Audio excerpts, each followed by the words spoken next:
What's going on? I am Nando. And I'm DJ. And I'm Diggins.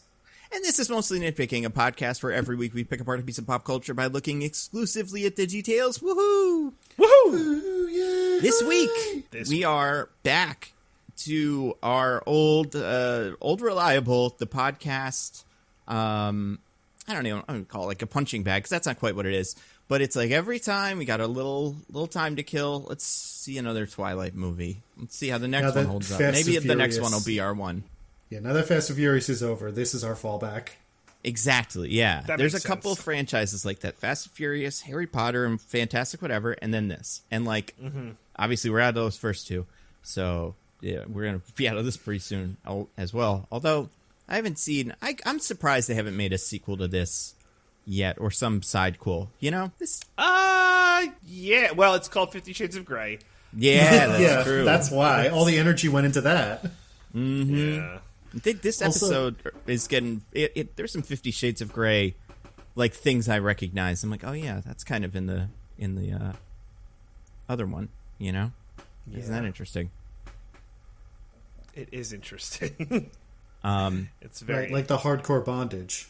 Exactly, yeah. And you guys, before that, I have some news. Oh, man. We love news. So you guys don't know this news yet. It just broke maybe 2 hours ago. Oh. I can't think of the funniest way to say it in a, like, funny in terms of, like, man, like kind of cosmic justice kind of funny. Okay. So I'll just say, you guys, you remember the power hierarchy in the DC universe? I do. It's it changing changed again. forever. A couple months ago. So it changed again today in a way that is pretty... so this is all based on a Deadline article, or excuse me, a Hollywood Reporter article that might not be 100% true. Like, it could be, you know, it could be based on rumors, but, like, they're calling it an exclusive, and they're the Hollywood Reporter, so, like, they probably checked. Okay. Apparently, first of all, Patty Jenkins' Wonder Woman 3 is not moving forward and considered dead in its current incarnation, so no more Wonder Woman movies. Apparently, she submitted her treatment, co-written with Jeff Johns, and they were like, nah, we're good. But more interesting than that is that the Snyderverse in general may more or less be dead. And what I mean is, heroes, according to the article, heroes cast by filmmaker Zack Snyder for his Justice League, are being closed the curtain on. Man of Steel 2, not sure about that. Potentially no more Aquaman, with him being recast as Lobo, which is insane. They're just going to go, he's Lobo now. And then who knows about The Flash. But yeah, Henry Cavill Superman might not be back. That might have been it. Him showing up and telling The Rock he was cool at the end of the Rock's movie. Oh yeah, and Black Adam's probably not happening either. So yeah. What? My brain hurts. What are you telling me? I don't understand. That James Gunn and all those guys and his friend Peter Safran, I think is his name, seem to be clearing the board for their reboot of the DCEU. And that will mean pretty much getting rid of everybody else. For why? Most of the movies aren't very good. Like, not people don't like them, I guess. I don't know. Black Adam wasn't a humongous mega hit. You almost no value. Like, I think after Wonder Woman 84, that one's kind of obvious. And then, you know, you got Shazam coming up. That one probably won't be a huge mega hit because the first one wasn't. Like, you know, it was profitable, but it wasn't huge. I really do think Black Adam was the one that, the straw that broke the camel's back, though, so to speak, in that it's just like, if this can't work, if the Rock, you know, like, led movie that brings Superman back can't break the box office, none of these will. That's crazy. I know. That's crazy. The Henry Cavill one's blowing my mind. Like, just... Yeah. And I mean, like, obviously, you know, if there's some actors they want to get rid of, this is a way to do it, you know? Yeah, it's some true. Notoriously difficult ones. But even beyond that, like, I just think it's so funny that it seems like they were like, hey, your movie's canceled, your movie's canceled. Jason Momoa, hang back for a second. We're going to figure you out. We don't want to completely lose you, but you're gone. Man, that's super fucked. We'll see if this holds up, because who knows. But I think it makes complete sense, and I'm shocked it didn't happen sooner, honestly. But I'm going to be honest, I didn't realize that Black Adam wasn't a mega hit, so I went to check it, and I can't believe some of the movies it's behind. Yeah. Well, give me some. Give me a list. Okay, so Black Adam is number 12. Here's the top 11 box offices of 2022. Top Gun Maverick, obviously. Yep. Makes sense. Jurassic World Dominion, unfortunately. Doctor Strange. Of course. Minions. Oh, yeah. That'll do it. The Batman. Yep. Thor, Love and Thunder. Of course. Okay. Black Panther already. Right, yeah, that one's kind of new, so that'll probably get a little higher. Although, I don't know. It's been a couple weeks. I feel like that's probably around where it'll stay. Watergate Bridge, a Chinese movie. Okay. Yeah, there's always one of those in there, you know, in the list. Yeah. Fantastic Beasts, The Secrets of Dumbledore. This is the trifecta of I can't believe it, starting here. Whoa, really? Oh, no. More money than Black Adam so far. Damn. And Black Adam's on VOD, so, like, they're done with it in theaters. Oh, that's true, yeah. Yeah. Sonic 2. Okay. All right. I'm not super surprised. Movie marketed And the mainly most- at children, starring Jim Carrey. Yeah, I can see it. Yeah. Sure. The most surprising one, Uncharted. Really? Man, video game movies are always weird like that because they have the people who are like, "Nah, it's gonna be great. I definitely want to see it." Like, that's some. I don't. That doesn't shock me. I don't know. It probably had months in the theater, too. Like, it was a January Yeah. release, right? February, so, like, I think. Or February, yeah. So that's Truly dead time. compared to Black Adam, which had, you know, to deal with Black Panther in like a couple of weeks. That's tough. Yeah. Although, not to say, I don't know where I would rank Black Adam among those last three, you know? They're all about the same. Yeah. I think I like Sonic the best. I wouldn't. Well, no, I Top wouldn't- Gun. No, out of those bottom of three. the last three. Oh, I don't know that I yeah, would probably. insult Sonic 2 or even Uncharted by comparing them to Fantastic Beasts: Secrets of Dumbledore. Right. So then say all those guys Uncharted. Wow. plus Black Adam. Where does Black Adam rank? I feel like the top one is definitely Sonic 2. Yeah. The bottom one is Okay. definitely Fantastic Beasts. And then I'm Okay. kind of squishy between Black Adam and Uncharted. They're just both not very good. I think Black Adam will probably leave a bigger mark in general, just by being a big, expensive thing with The Rock and stuff. Yeah. But it's the same kind of problems, honestly. It's like a miscast kind of superhero movie starring one of those super bankable stars that can't really do anything wrong. So that's interesting. That is interesting. It's really funny to me that after all the celebration about how the DCEU is getting back on track by the world's worst people, it's now just completely gone. Maybe, potentially. Yeah. Yeah, it's weird, I guess, because on one hand, if you were given the keys to this, of course that's what you would do, right? You go, well, like, I don't want these guys, and it's less the actors and more the continuity that doesn't work that you want to get rid of. Yeah. Yeah.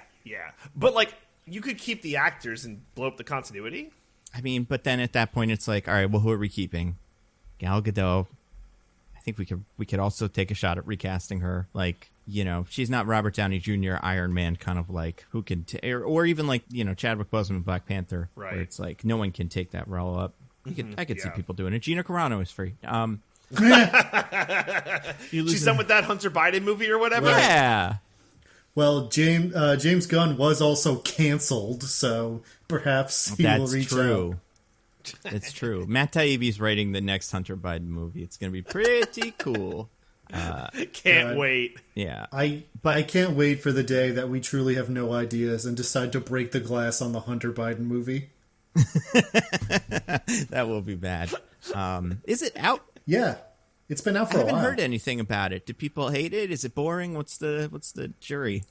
I mean, you didn't hear anything about it because it's like a tiny nothing movie made by a tiny nothing studio and got an anti-major release. Sure. I guess the difference is I follow a lot of channels that would do reviews of that if it was interesting and like go, oh my God, that crazy Hunter Biden movie. And none of them have. So Yeah, from what I hear, it's just like completely illegible if you're not soaking your brain in Q conspiracies 24 hours a day. that makes sense. Yeah, it does make sense. But yeah, so you lose the Wonder Woman crew, and that I think is fine. You lose Aquaman, but like we said, you keep what's his name? You keep Jason Momoa, the popular one. That's a sensible, that makes sense. Henry Cavill, most people probably don't even know he was in Black Adam or that he still counts at all. It felt like news, though. It felt like real news. Yeah, but right? our kind of news. Not real world news. It's not the kind of news. Hollywood news. It's not the kind of news that next time I visit my parents, my mom will be like, "What's up with that? What is up with Henry Cavill being in Superman?" Amongst your nerd friends, anyway, I don't know. It felt like it was such a huge deal for DC to be like, you know what? Never mind. It's like they don't know what they're doing, and I feel like despite how bad Black Adam was, I felt like they were on the bridge to seeming competent, and now there's no way I even kind of think that. Or do I have a wrong beat on that? I mean, I feel like this almost demonstrates more competency. Oh, come on. Yeah, I mean, listen, if there's any baby in that bathwater, it's like a baby's foot. There's very little baby in this bathwater. Well, then you got, obviously, the one that... Well, and then you lose Shazam, which is maybe a bummer, but I think you could... I don't know. I think you could redo that or wait a while. I don't think you need to touch Black Adam and Shazam. It's not like you have to recast Shazam immediately. You can take some time. Yeah. You lose Batman, which he's not going to be in these anymore, although who knows. But then the big one is The Flash. This is the way to not have to worry about that, although that movie's still coming out, so who knows what that means. That's dumb then. If they're still going to go through that, despite everything else, that seems crazy to me. They say that movie's still coming out. We'll see. They spend so much money on it. There's no way they don't release it at this point just to You're do right. it. There's no way they don't release a movie they basically finished. That would be crazy. It's leagues different. I feel like this is so much more money. But also, I've heard every test screening of this movie is people love it. It's very popular. So, I don't know. Yep, that's what every Warner Brothers executive has been telling me, is that everybody loves the movie they made. I'm just saying, the same people, from the same articles that said Black Adam test screenings aren't very good, they said Flash test screenings are very good. So, I feel like there's a little bit more. I don't know who it was, but whoever was reporting this seems to have a little bit more legitimacy in my mind. But either way, yeah, you lose them. You lose Michael Keaton. You lose the Supergirl that's not going to count if Henry Cavill's around anyway. There's just so many overlapping, confusing things that it's just get rid of it. I don't know. I think it makes sense. If they really wanted to make me personally happy, they would ditch the idea of doing a shared universe entirely. They'd be like, we're just going to make a bunch of random movies. Who cares? Well, that's true, and by being separate from this, Batman's, Pattinson's pretty much fine. There's nobody's oh, is he going to come back? And that Penguin show's still happening, so, I'm not saying these things will exist in that universe, but maybe they will follow that model and everything will just be its own thing. I don't know. Our shared universes are now just, they're being cobbled together, piece by piece. It's whoever we think is, in charge now, they get to make the say, so... I say, reject modernity, embrace tradition. No more cinematic universes. No. That is the tradition now. It is. It's become the tradition. Ever. I mean, there's only one company that's ever managed to pull it off, even kind of. So I think you could make the case that's the dark universe. That's right. Yeah. Higgity heck yeah. So, but yeah, bizarre. Black Adam is out, and it's been what? A month, 2 months maybe, and now the whole thing is done.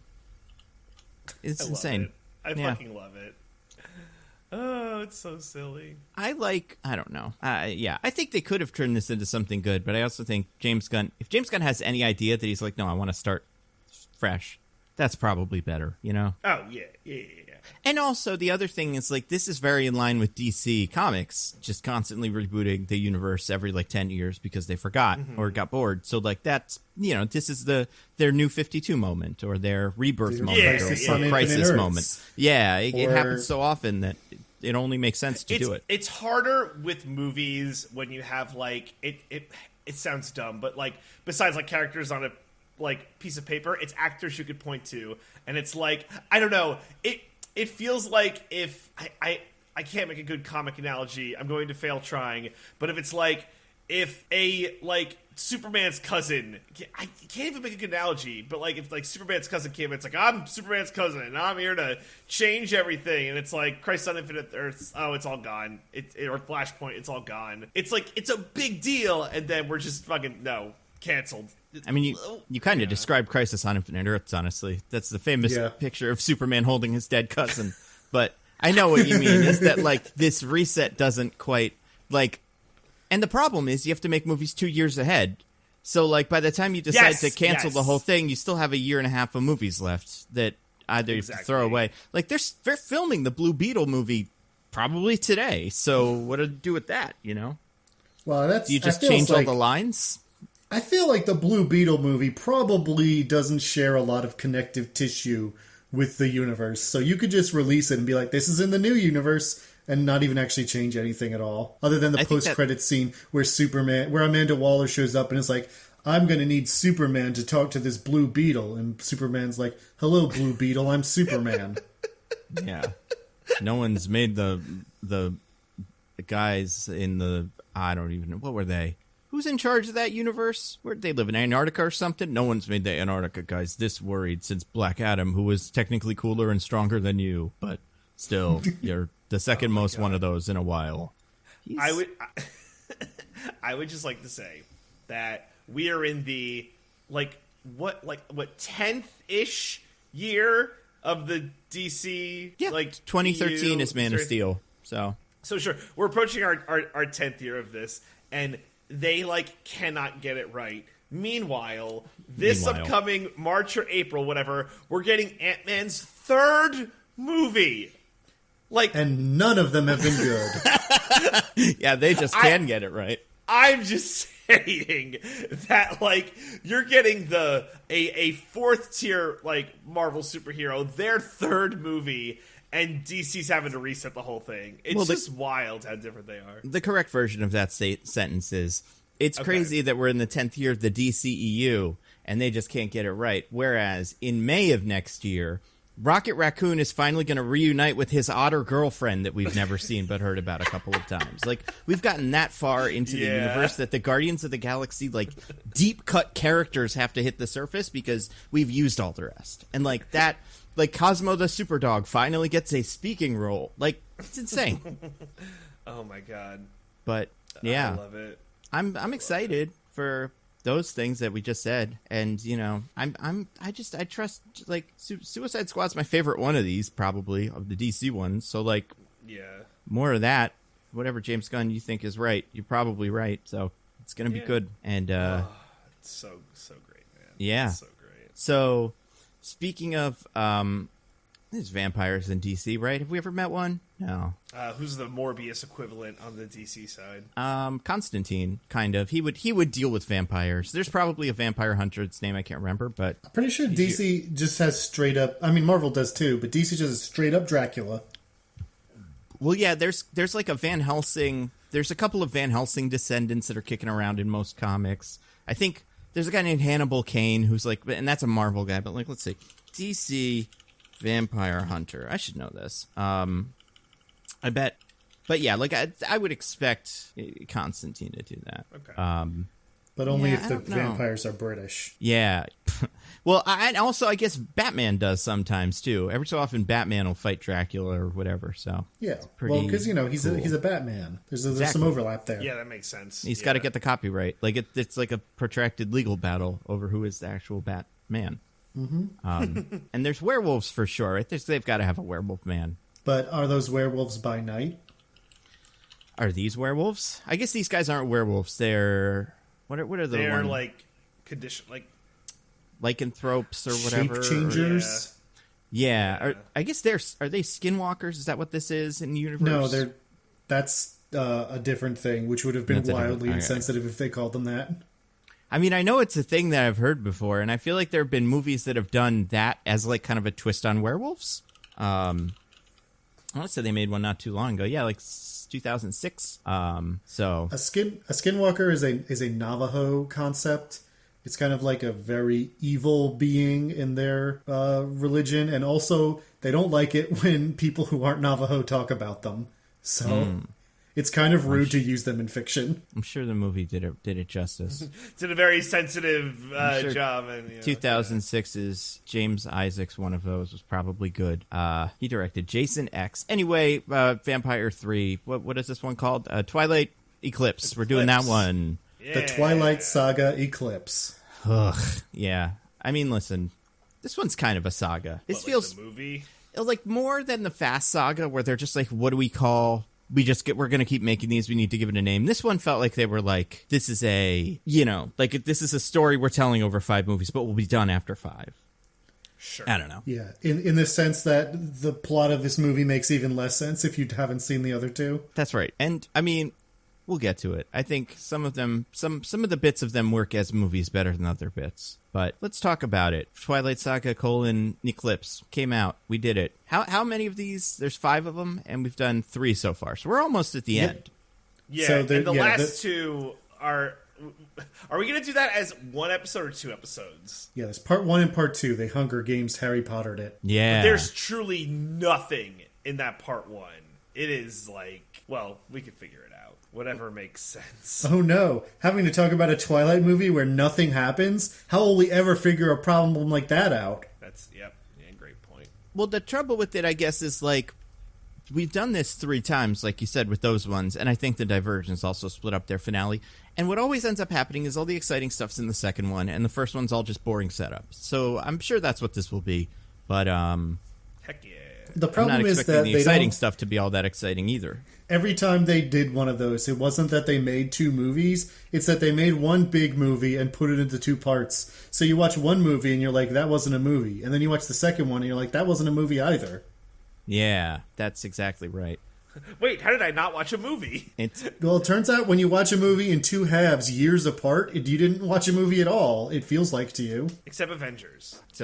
Well, Avengers was 2 movies. They thought about it. They were going to call it Infinity War Parts 1 and 2, but they changed their minds. They're like, no, we're different. I very clearly, as we've talked about many times, have my criticisms about those movies, but they are 2 distinct movies. Yeah, I guess it's the same as like Empire and Return of the Jedi, or like a movie where you could smush it together and make one movie, but it's technically 2 stories. Yeah, it helps if it's not based on one book that you just do like rip in half and then give that to 2 different screenwriters and be like, you got this one, make your movies. You got it, boys. Yeah. So yeah, we've got a lot of stuff to talk about. We're going to start with the game, which DJ won last week. Incredible. Shamefully, illegitimately, some might say. Yeah, that's fair. That's right. I think he did a great job. Yeah, I think I did fine. I think my lawyers will have something to say about that. I'm taking this all the way to the mostly nitpicking Supreme Court. Mm-hmm. That's fine. I welcome and am open to all investigations. It's just Roger, I guess, right? With like a robe on and a gavel.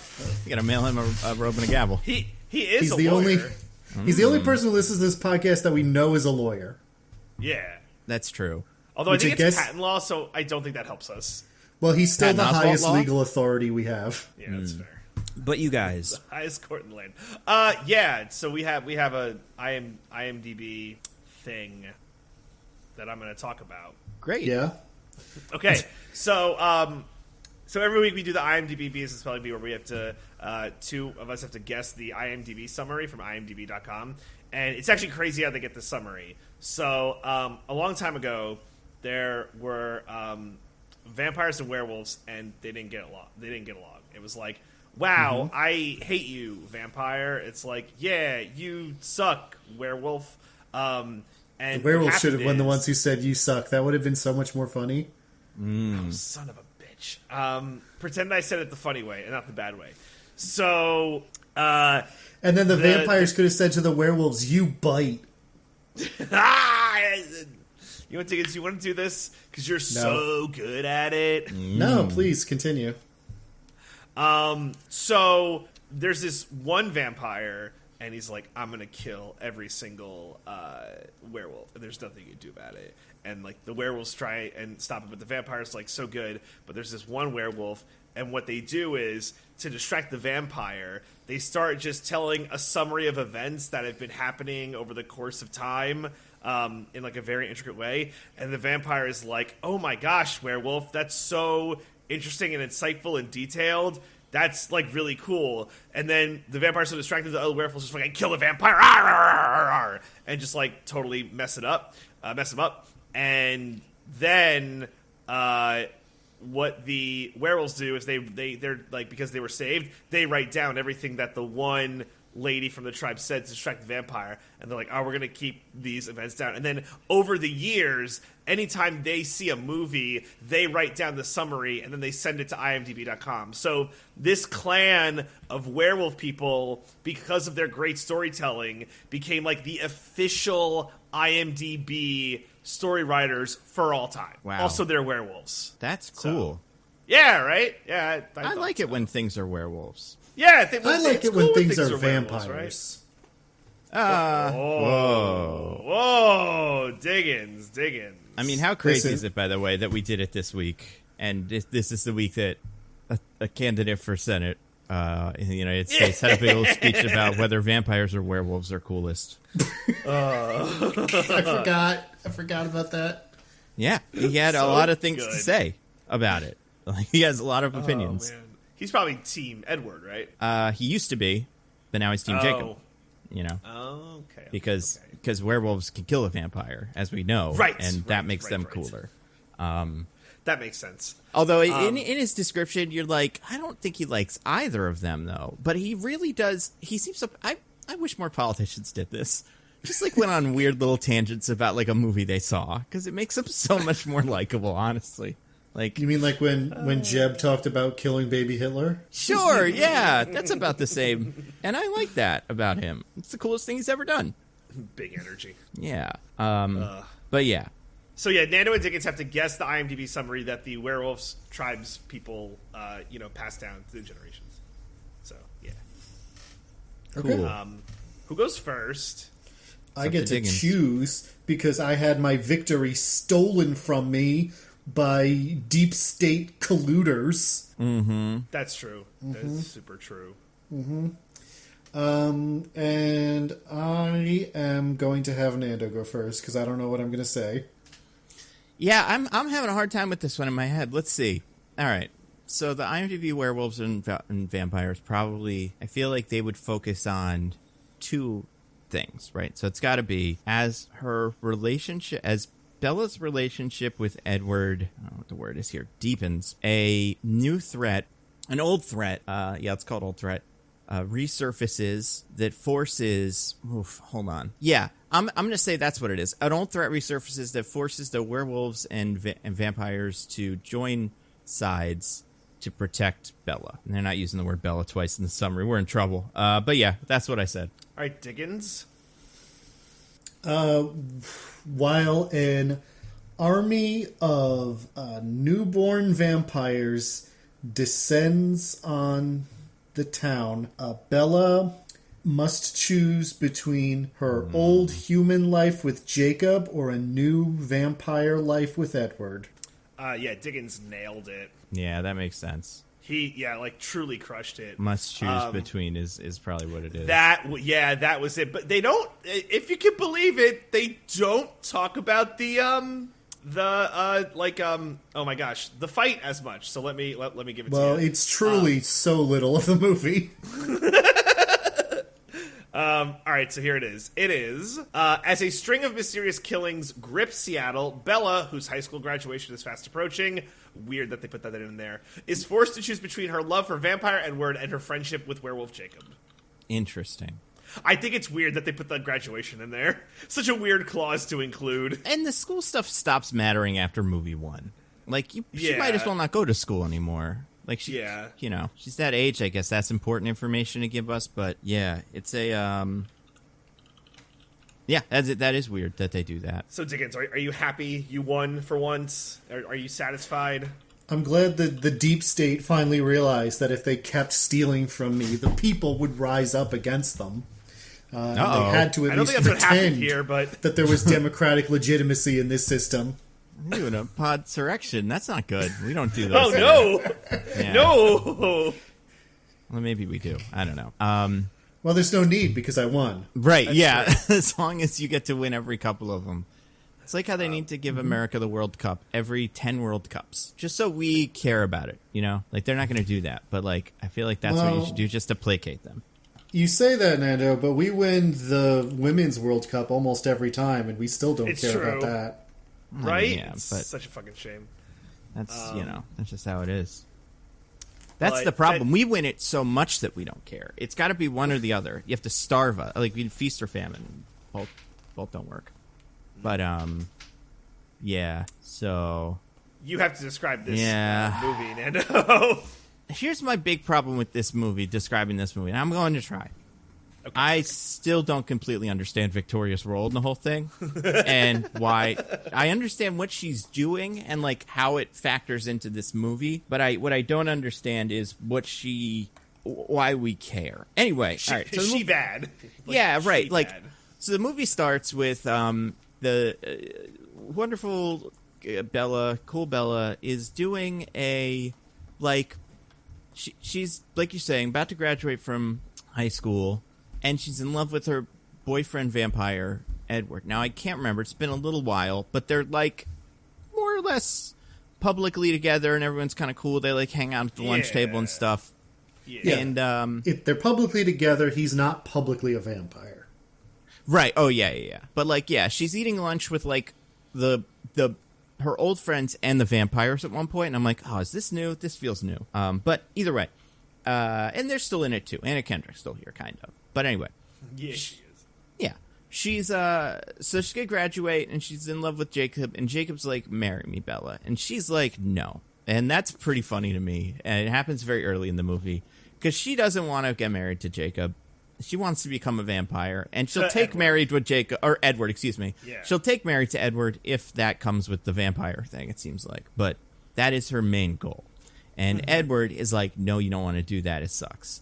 And she's like, no, I do. No, we'll get to it. But he's like, so then that's the whole thing. At the same time, Victoria, Bryce Dallas Howard's one, who I don't think was played by her last time, correct? Nope. Yeah, whole new face. Yeah. Whole new face. She is a vampire. Yeah. She's bad. Yeah. She knows the Cullens from before and wants to kill. I'm betting she's in love with Edward or something. Is that her deal? What is her deal? Because I honestly don't know. In the first movie, there's the 3 vampires who show up to Vampire Baseball, and then they meet Bella. That was her boyfriend and a third man, her boyfriend like tries to kill Bella, so the Cullens kill him. And she's very mad that they killed him. Oh, okay, that's it. That's it. Okay. So she wants revenge, and she recruits a guy who is, and I don't know, is it her superpower that she can kind of command these people, or is that just something that they like agree to? It seems like it's her superpower. Yeah, I don't remember. And I think by this point we've very clearly established each vampire has their own single superpower. Like the one can see the future. Edward's a great tracker, I think, or something. Oh, he can read minds. There's a different guy who's a tracker. Anyway. That was the boyfriend who died. Right, yeah. And then there's another guy in this who's Southern, and we'll talk about him more, but I don't know what Jasper. his superpower is besides, fighting. But I feel like there's mind control. You know what? Actually, I feel like the one from Jasper's past was the mind control one. Now I'm thinking about it. I don't know what Bryce Dallas Howard's superpower was. Doesn't matter. So... her dad doesn't like Edward because he's in a cult, and he's right to not like Edward, and he's bad. But so her dad's like, why don't you instead have sex with Jacob? He's a boy who I know. He does not say that. Don't you dare. He got a haircut now, and he doesn't wear a shirt because none of his friends wear shirts, and they look hilarious. It doesn't work. And I guess for teenage girls it works, but man, if you saw, it is like the Top Gun beach volleyball scene at their house every day, constantly. Anyway, yeah, so they're wrestling. Oh, I looked up Victoria's power, by the way. It is perhaps the most useless one out of all the ones we've heard. Oh, no. Her supernatural talent is self-preservation. She can sense if others are planning to harm or kill her. Oh. But, well, we'll talk about that. Yeah, I don't think that's a good one. But I guess, sure. So she has plot armor. I guess the other one kind of has more plot armor than she does, but she has plot awareness. Yeah, plot awareness is a good way to put it. She's got the script, but she doesn't have the page right before now, so she could still get surprised and taken. But anyway, so the dad's like, go fall in love with Jacob instead, and Jacob's like, Bella, I love you, and she's like, but I don't love you. I love the other one. And for some reason, this was the whole thing of the movie. Which one will she pick? And the whole time, it's like the other one, not Jacob. Jacob doesn't work. But he's still, like, gonna try. And, you know, he's nice, kind of, although he gets a little funky in this one, too. Anyway, so we learn that the vampires, led by Victoria, Bryce Dallas Howard, the redhead, and thank God, too, that they gave her, like, obviously she has red hair, but, like, that was really helpful in big fight scenes and scenes in general. A lot of these guys look the same. So there's a lot of back and forth where they're like, dude, Bella, you don't want to be a vampire. Yes, I do. No, you don't. Yes, I do. And then there's also a lot of, like, the vampires are going to come, and the other guys, and they're going to kill us. And it's like, well, they probably can't because you guys are sweet, right? No, because they have baby vampires. And baby vampires are better than normal vampires. Newborns. Yes, exactly. They're newborn. Crazy phrase, by the way. Just 6 pound, 6 ounce baby vampires. Yeah. Just like human beings, newborns are the strongest stage of the vampire.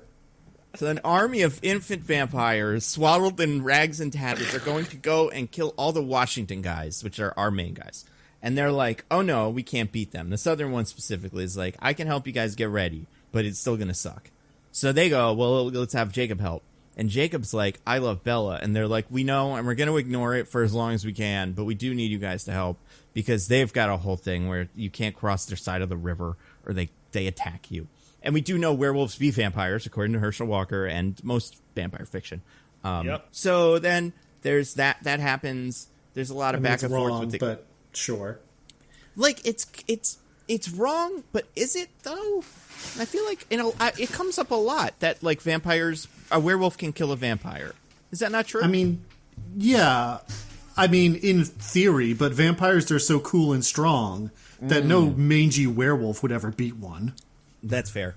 So, basically, Bella spends the whole movie going, I love Edward, I want to have sex with Edward, and also, I want him to turn me into a vampire. And Edward's like, marry me, Bella, and she's like, no. And then Jacob's like, I want you to be in love with me, and she's like, no, and he's like, but you are, though. And she's like, no, and he's like, I think that means you are. And that's a big part of the second act of this movie, is just that.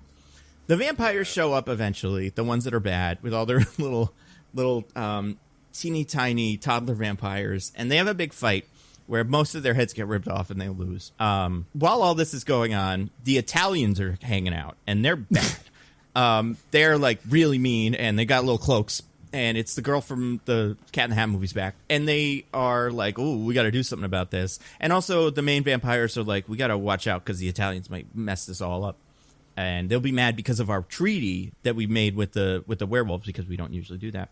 So they have the big fight. There's a bunch of stuff where Edward, Bella, and Jacob all have to hang out, and we'll get to it. It's weird, and she's very clear. And I think by this point, Jacob pretty much knows his goose is cooked, but he's still gonna try that. You know, that sucker. He just cannot take no for an answer. But anyway, a very good trait in a person. Yeah, exactly. The guys, like the two guys, kind of hash it out, and they seem to understand. Like, at the end of the movie, they come to an understanding, but yeah, it takes a while. There's a big fight. The guys, everybody wins that's supposed to win. The Italians come and kill a surrendered vampire in a scene that is wild, but they're basically like, you guys are in trouble. We don't like what you're doing here. But I don't think they have enough evidence to convict the good vampires on, like, crimes against humanity of vampires. So they're like, next time. And they're mad because Bella isn't a vampire yet. They're still hanging out with her. That's a big no-no.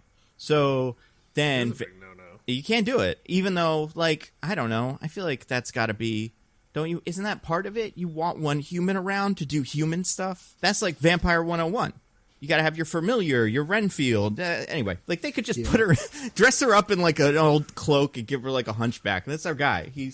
That's Bella. Bella is the one who, you know, rings the bells and makes. Last movie is how they got out of all the trouble with the Italians at the end of the second movie. They were like, it's bad that you hang out with this human. And they were like, don't worry, we're going to turn her. And they're like, all right. If you say so. So at the end of the movie, Jacob's pretty much done. I mean, Jacob's also like, but if you change your mind, I will throw away my whole life for you. Like, this is still on the table. And he talks about some things that will be important later, but not yet. And Bella agrees to marry Edward so that they can he turns her into a vampire. Because he won't give it up without a ring. He will not. He's very old school. He proposes to her, and also they're going to go tell his dad. And that's the end of the movie, I think. Is it a post-credit scene? I think his dad already knows. Oh, I mean her dad, sorry, yeah. They're going to tell the police dad, who is dealing with police stuff the whole movie, and we'll talk about it, but it's very confusing. Dealing with police stuff and also watching his daughter make terrible choices that he knows he can't stop her from making now. Yeah, and, like, I do think, having seen this and, like, having heard of it before, it does help to think of them as a cult. Because it makes sense, all of the things that he's saying and doing, and like, oh, I see, that's how I would react if, like, you know, my child got really into a cult. But yeah, that's the basics of it. Did I miss anything? I don't know. Does Bryce Dallas Howard, she survives, right? She's still kicking. No, she's super dead. Her head gets you're right. She gets Edward, killed too, bites straight through her neck. Which makes the preservation thing seem weird. She should be like, wait, I run away for, you know, preservation purposes. Well, what she does is she knows if somebody wants to kill her, and she already knew that about Edward coming in, so her power was completely worthless. What a terrible power! You're a vampire. Everyone wants to kill you. Well, and I guess to be fair, Edward didn't want to kill her. He wanted to not do that, but she kind of forced him. So I see what they're kind of going for with that a little bit. And also because of the blood, she was kind of like off her game. I think it's probably the in-universe explanation for it, is that everybody was a little bit like that, you know, that's like... Except for Edward, who we had a scene earlier, was like, it doesn't drive me goo-goo gaga anymore when I see your blood. Yeah. So, yeah, the movie's fine. I'm not that's the end chump. of it. And it's long, and now it's over. So, it's 2 hours long, but like all those things I said could happen in an hour, and all the build-up to the fight doesn't really work. Anyway, that's the end. There's going to be 2 more of these. I'm assuming it's Italians mostly, because they're still bad. And they have the highest profile actor in these movies. Still kicking. Yeah, and the best one isn't in it, which is a shame. I liked him a lot. Michael Sheen, excuse me. You know, next movie is just people show up like, hey, paisanos, what are you doing hanging out with this goji maka snackaroon of a human? Wow. I would like that. And I think, as far as these movies go, they're not terribly written or anything, but I feel like that wouldn't seem super out of place. If, like, that's what a New Jersey, you know, vampire talked like, you'd be like, yeah, that's probably what they would say. Yeah, it makes sense. Yeah. Makes sense. So, Diggins is the winner. What did you think of Twilight, Eclipse, Saga? Whatever it was.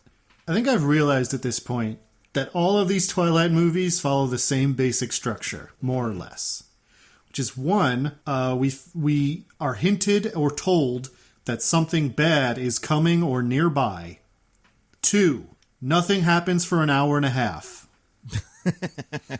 3, the bad thing comes and is easily defeated in 5 minutes. Yeah, that's about right. 4, Edward and Bella talk about how they are going to get married one day. And that's how all of these movies go. Yeah. And it's made them money, you know? They won. It's mostly nothing. It's just the love triangle. Like, truly, these movies pretend they have a plot besides the love triangle, but you could tell just by the cinematic focus that it's all about the love triangle. That's 75 to 90% of what's shown on screen. Like, to the point where they introduce plot holes because they just don't have the time to explain what's happening with the main villain's plot because they don't care. They know no one cares. It's about who Bella's going to kiss. Yeah. And I wouldn't mind that if the love triangle was compelling. And maybe if you're a teen girl, it is. I'm not saying that derogatorily. You know, different kinds of people have different interests and like different things. But from my perspective, a 31-year-old man, it's just like, it's hard not to think that both of these guys are very bad for her and don't treat her well.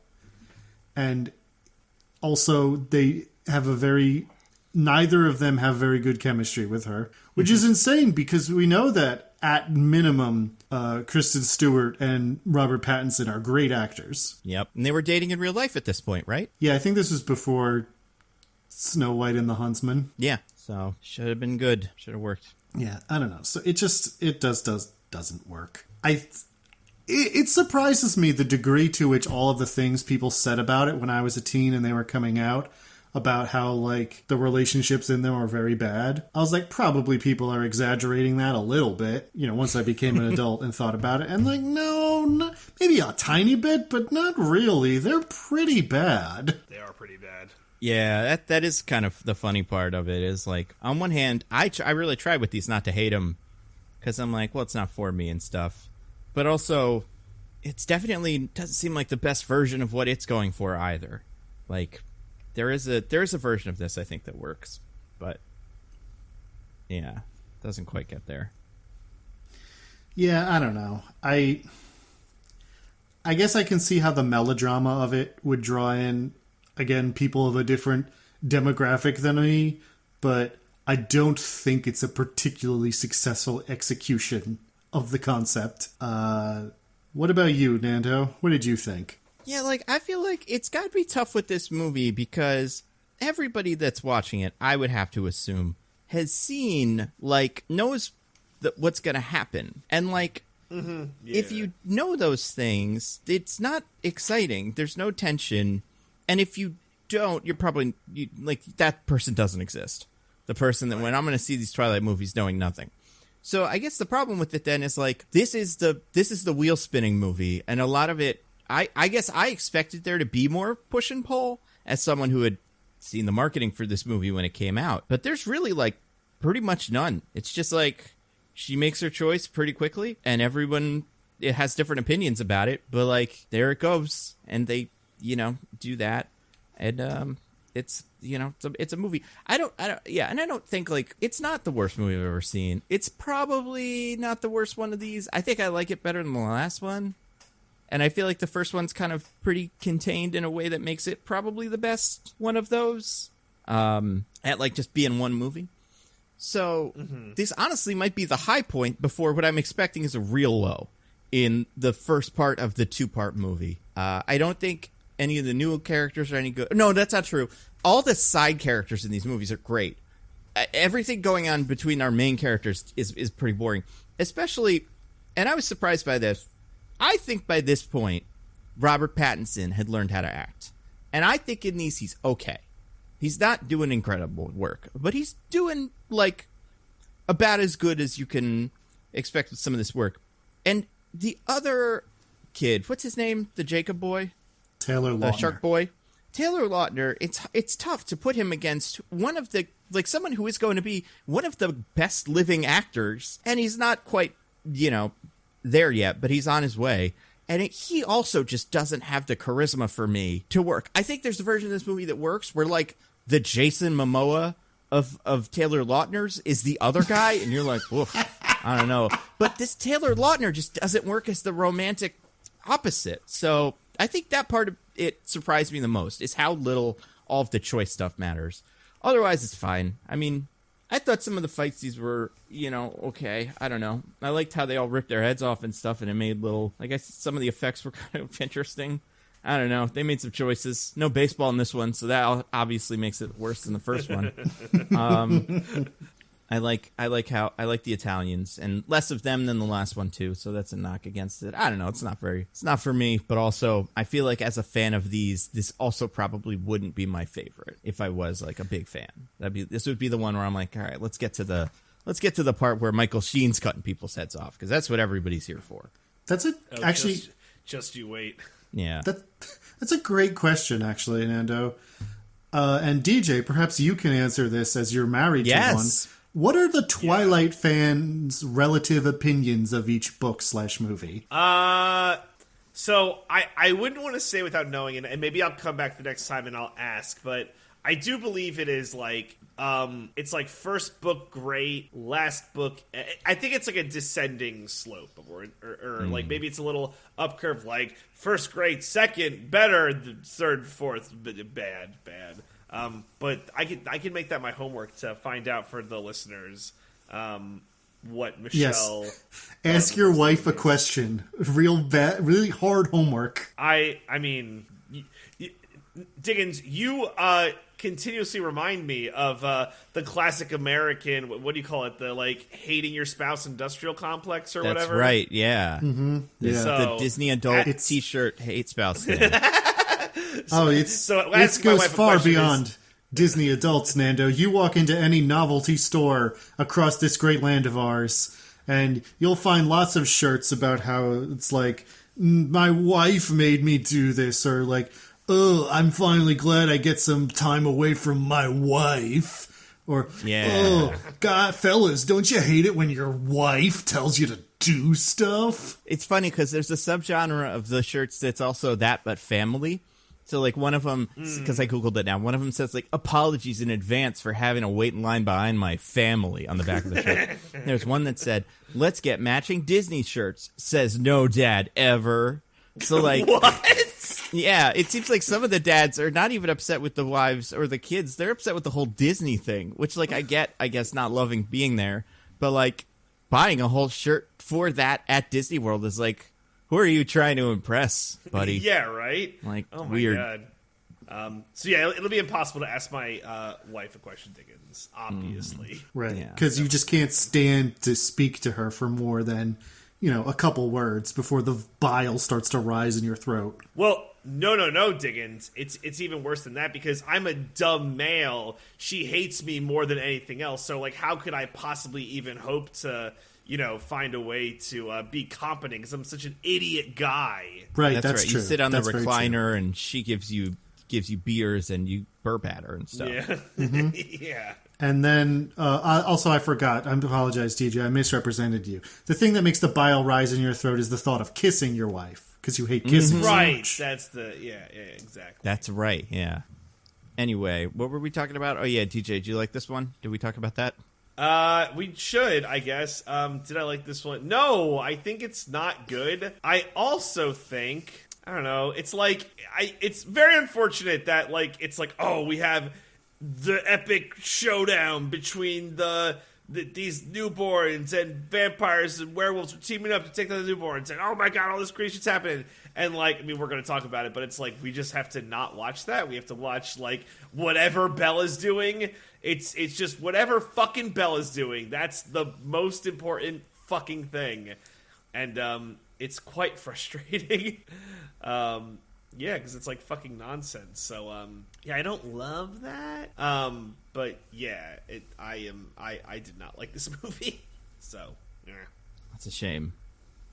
it is a shame. Where does this rank for you guys, all three of them? Can you the even worst one remember so when far. we saw the other ones? I can't. I mean, I know it's the worst one so far. Like, I'm so confident in that. I have so little memory of the first two, to be honest. I struggled to remember plot points that were necessary for this one. Yeah. I feel like I do remember thinking the first one was better than the second one. That feels right. And I can't imagine this one is better. So I guess it's probably a straight like 1, 2, 3. Yeah, I'd say that's probably accurate. I do think there were things about the second one that worked, and I was like kind of, oh, we'll see how that pays off in 3, and it didn't. So it's like, honestly, maybe made 2 worse in comparison, but there wasn't a lot of payoff here.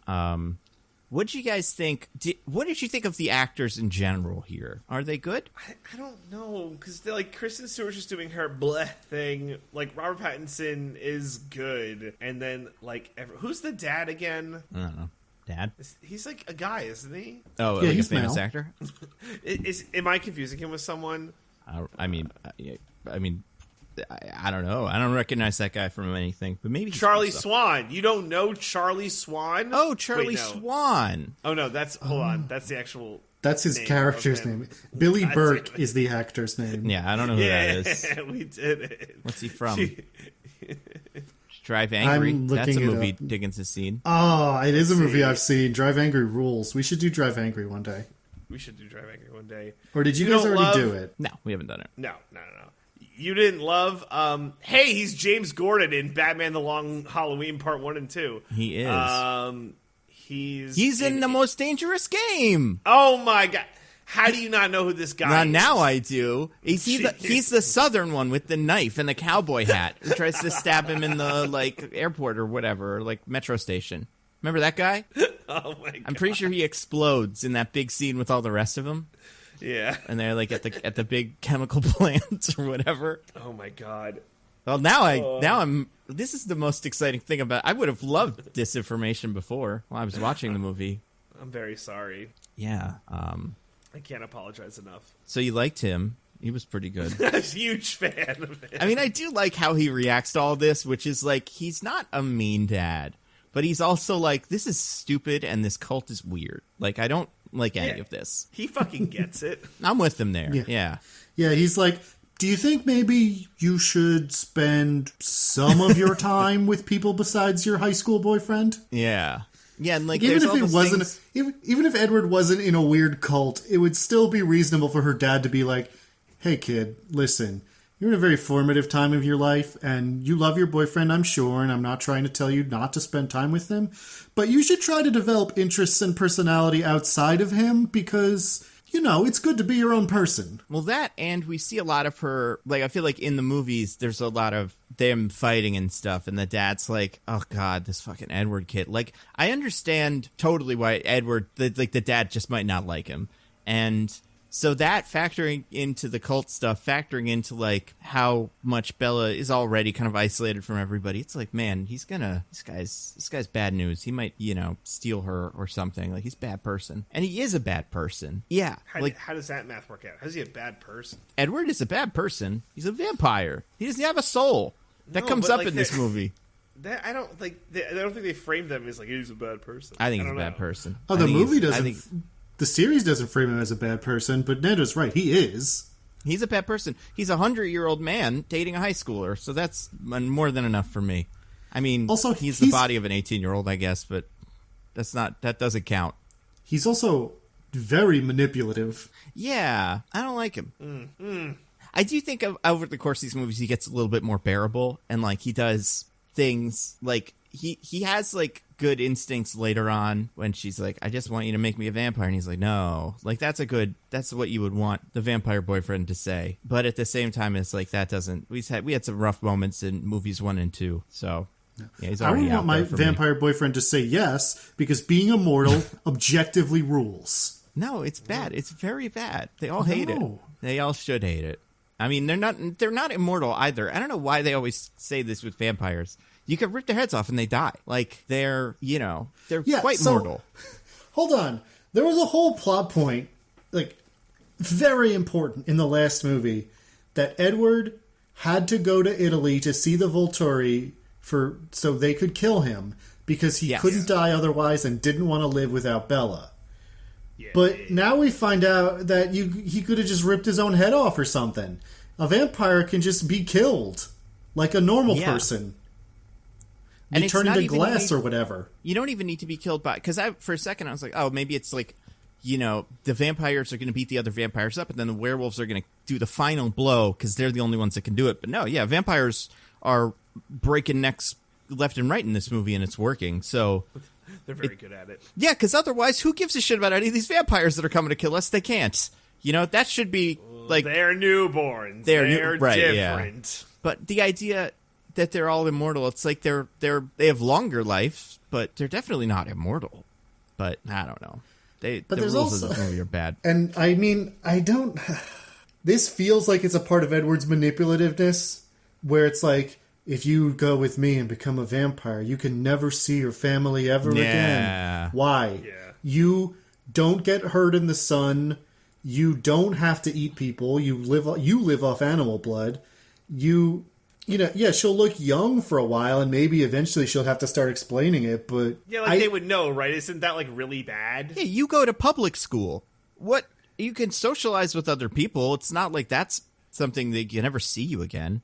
It'll be weird, but, like, you should probably tell him, otherwise he's gonna go crazy looking for you. Plus, I'm sure by the time it starts becoming an issue, she could do video calls with the technology to, like, age her video feed so she looks like she's become older. She could still video chat with her family. Clever girl. Could a webcam pick up a vampire, though? Because of reflection technology and stuff. I don't know how they work. I don't think Twilight vampires don't show up in mirrors. Yeah, that's true. They can also be... You don't have to invite them into your home. They'll go into any home. Yeah, none of the vampire rules apply except for the Sunlight one that doesn't also really... like apply that much either. It also doesn't really happen after the time he shows her, because they're absolutely out in the sun during this movie, and they're not sparkling. There's one sparkling moment in this movie. First, scene where they're having their little picnic. I was gonna say before the fight, I believe Edward goes into the woods to like dance his pain away or whatever. I don't remember what happens, but I just remember there's one scene where he's like sparkles a little bit, and it's like it's about to get serious. But yeah, you're right. There's that too. Yeah. Speaking of vampires, I got a wheel. Vampires. Hey. Yeah, I got wheels. You guys, there's 10 things on this wheel, and we're gonna talk about them. And I spun the wheel, you guys. It landed on one of mine. This one is just, oh, Bella, my parents wanted me to remind you about the expensive gift you didn't tell your dad about. This is the thing I think, really, if I was the dad, that I'd be like, they're fucking taking her somewhere or something. This is a cult. Like, there's just so much. Edward feels like he's both trying to be nice and be in Bella's life, but also he's just so, like, he has no people skills, but he's 100. He should have some, you know? I mean... or it's worsened maybe by like becoming a like you said, a soulless vampire, and maybe he really is a bad person. Maybe that damage is all done. That's true. The soul is what. How can you have people skills when you're not a person? That's a good point. Yeah, which explains why all the actors in this movie don't really work as people, because they're not people. They're werewolves and vampires. But also, for the past 100 years, all of his socialization has been in high school. So he only knows how to socialize from teenagers. Yeah, I guess that's what's weird about it, too. It's like there isn't that, like, that kind of relationship with the dad where it's like the dad is actually talking to someone that's much older than him. And it should be like that. It should be like, you know, the Edward is the one who's like, oh, you're so young. And the dad's like, what? And he's like, I don't know. That's just something people say. But or the dad makes a super old reference to some TV show when he was a kid, and Edward's like, ha ha, I loved that show. Yeah, I remember when that show started. I mean, started being on TV in 1995 when I was born or whatever. But Phil. I loved when that guy threatened to beat his wife. I guess I just don't understand, like, I think these movies, Edward is old, but they don't write him that way. And I think it's because they know if they do, it's weird what he's doing with Bella. And I just don't see why you do it at all. Just make him an 18-year-old vampire. It's fine. They exist. It's something with the, like, we need them to be old because that's, like, the point. And, like, even in the first or second movie, that they make that point where it's like, oh, but you're, like, 100. You're going after me. And he's like, yeah. And it's like, wait, no. Stop it. Well, yeah, but, like, yeah, I think you could totally do all the other vampires are 100. But, like, why can't he be 20? Even 20, I'll take 20. It's better than 100. But, like, it's such a strange decision. It makes all the high school stuff make no sense.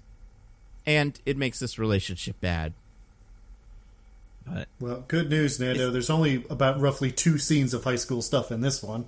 That's true. And it's all at lunch. It's like these kids ever actually go to school. But then I'm like, that's kind of what school is. It's just waiting for lunch. And then, thinking about the stuff from lunch. I mean, that's what life is, really. It's just waiting for lunch. Mm-hmm. It's true. What did you guys think of the mom in this one? She shows up for a second. Yeah, she's fine. So in Florida, got her Florida hat. Very Florida of her. Yeah, just loves Florida. I was surprised that she seemed like a decent mom because she hears about this situation and she's also like, maybe don't marry the guy you met in high school right after graduating. Yeah. Maybe give it a minute. And, like, it's tough. Because I don't know anybody that did that. And I wonder, like, if that happens in real life. If you start doing that, everybody's like, you shouldn't, though. Or if they're like, you shouldn't do it. And you especially shouldn't do it with him because he's a weird cult guy who's 100. And they don't know. But, like, they know. I know people who married their high school sweetheart, but never right after graduating. It was years and years later. Yeah, oh, sure. I definitely know that second one. But yeah, I don't know the first one. It feels like you would get that talk from everybody, but it would be a little less direct. But eventually your mom and your dad would be like, don't do it. You got to not do that, though. Yeah. Because it's weird. But I think, do you think this is the last time we ever see the mom in these movies? Kind of feels like it. Probably, right? I think so. Yeah. I forget. Bella wants to go to school in Alaska, right? That's what they say in this movie. Or is that like a front? I don't know. I feel like it's a front. It's a front. Because, like... Well, they have a really good science program, Nando. Yeah.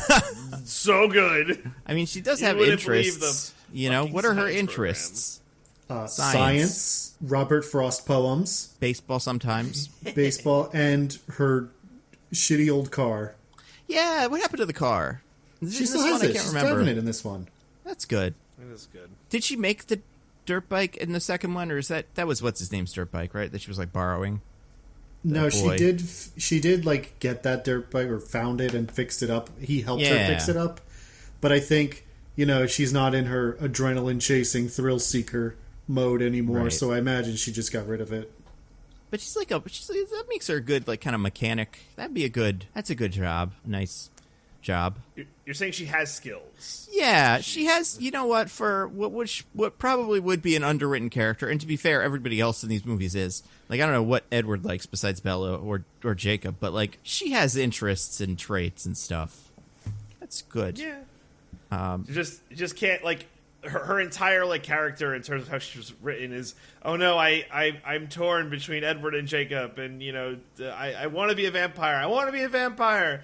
But my stupid boyfriend won't turn me into a vampire, and I won't get married because did you know that 2 of 3 marriages end in divorce? So Yeah, which that's not the stat. No, that's not right at all. Is that the stat in Seattle? The whole like divorce rates are very high thing people say hasn't really been true for like 40 years. Yeah, but it's never been that high. Has there ever been a point where 2 out of 3? That seems incredible. Yeah, I feel like the most I could think of is 1 out of every 2. That one I remember hearing on the news. And like you're saying, that's probably bullshit. But yeah, 2 out of 3 is like, those are rough odds. Maybe like 2 out of 3 Vegas marriages? Like, I don't know. Yeah. You never trust the Vegas marriages. Yeah. It's, I don't know. I got nothing against, like, people do that. People get married to high school people right out of high school. Good for them if it works out. But, yeah, it's one thing if it's like someone who, has been a part of the family for years and years. It's another thing if it's the weird cult boyfriend who no one really knows. Like, that's the strangest part. Just not allowed to be the cult boyfriend. Yeah, it just feels like she's going to some fucking colony. Where was the Nexium? Where was that? That was in Washington, right? Wasn't there a famous cult in Washington? Yeah. Maybe it's not Nexium, but it's one of them. Was that the one that one guy on Twitter took a picture with one of the leaders, and everyone keeps tweeting that picture, and he's begging Daddy Elon to ban people who do it to him? That sounds right. Well, this one, so I'm actually wrong. That one's in Clifton, New York. But there's a famous cult in that area. Right, it's the sex one with the actor, right? The actress, rather. Oh, maybe. Yeah, I think that's right. This is the Love Family or Church of Jesus Christ at Armageddon. Seems to be something.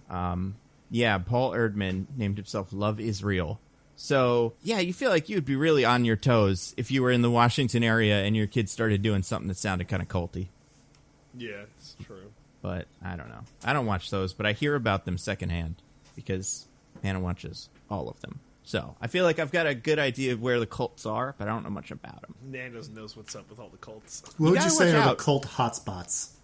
Yeah, tell us. I mean, it's definitely New York. Wherever the Nexium one is, that was like the big one. But I do remember, like, because there's Seattle, and there's like a lot of places in the Northwest, like the Pacific Northwest, where there's just like big tracts of whatever, like land and some woods and stuff. And if this is the one I'm thinking of, I can't remember. One of these is the one that like took over a town. Oh, okay. This is different. There's another cult that is the Washington one, and that's the Ramtha School of Enlightenment. So that might be the one I'm thinking of, where like they showed up to this town and just ate it all up, and all the townspeople were like, "What is going on?" And they just took over the board. It's actually a pretty wild story, but yeah, I feel like the Pacific Northwest is called Central, and then you got Texas. You got like oh man, I don't remember their names. You know the one I'm talking about, the one with the punch and like the shoes. I think they were in the South. Oh, that's a very famous. Yeah. So famous I can't remember the name. It's Dave something. Dave Grohl, I think that. Yep, that was it. That was it. Yeah, he's a cool guy. I like him. No, it's the one, I guess. And you got the Manson family. That's a cult.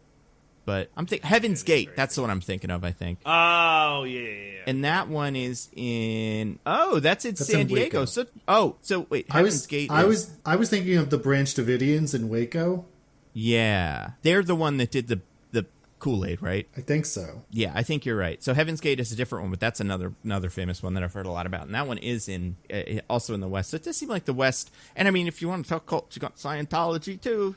There's quite a couple. Careful. Yeah. You don't want to get sued. They're so sorry. Notoriously litigious. You guys, I thought Top Gun Maverick was pretty cool though, so we're all good. Anyway, You guys, I spun the wheel again.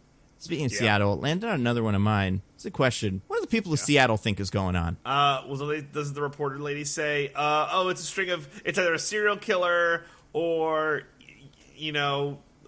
random disappearings, drugs, whatever. The 30-second clip of the news that we see explains it all away. And it's what the dad's working on a lot. It's like some sort of new disappearance in the town. I feel like every movie has got one of those to deal with. Yeah. Like, do these vampires cause, like, a, Zodiac killer worth of serial killings that are just never accounted for?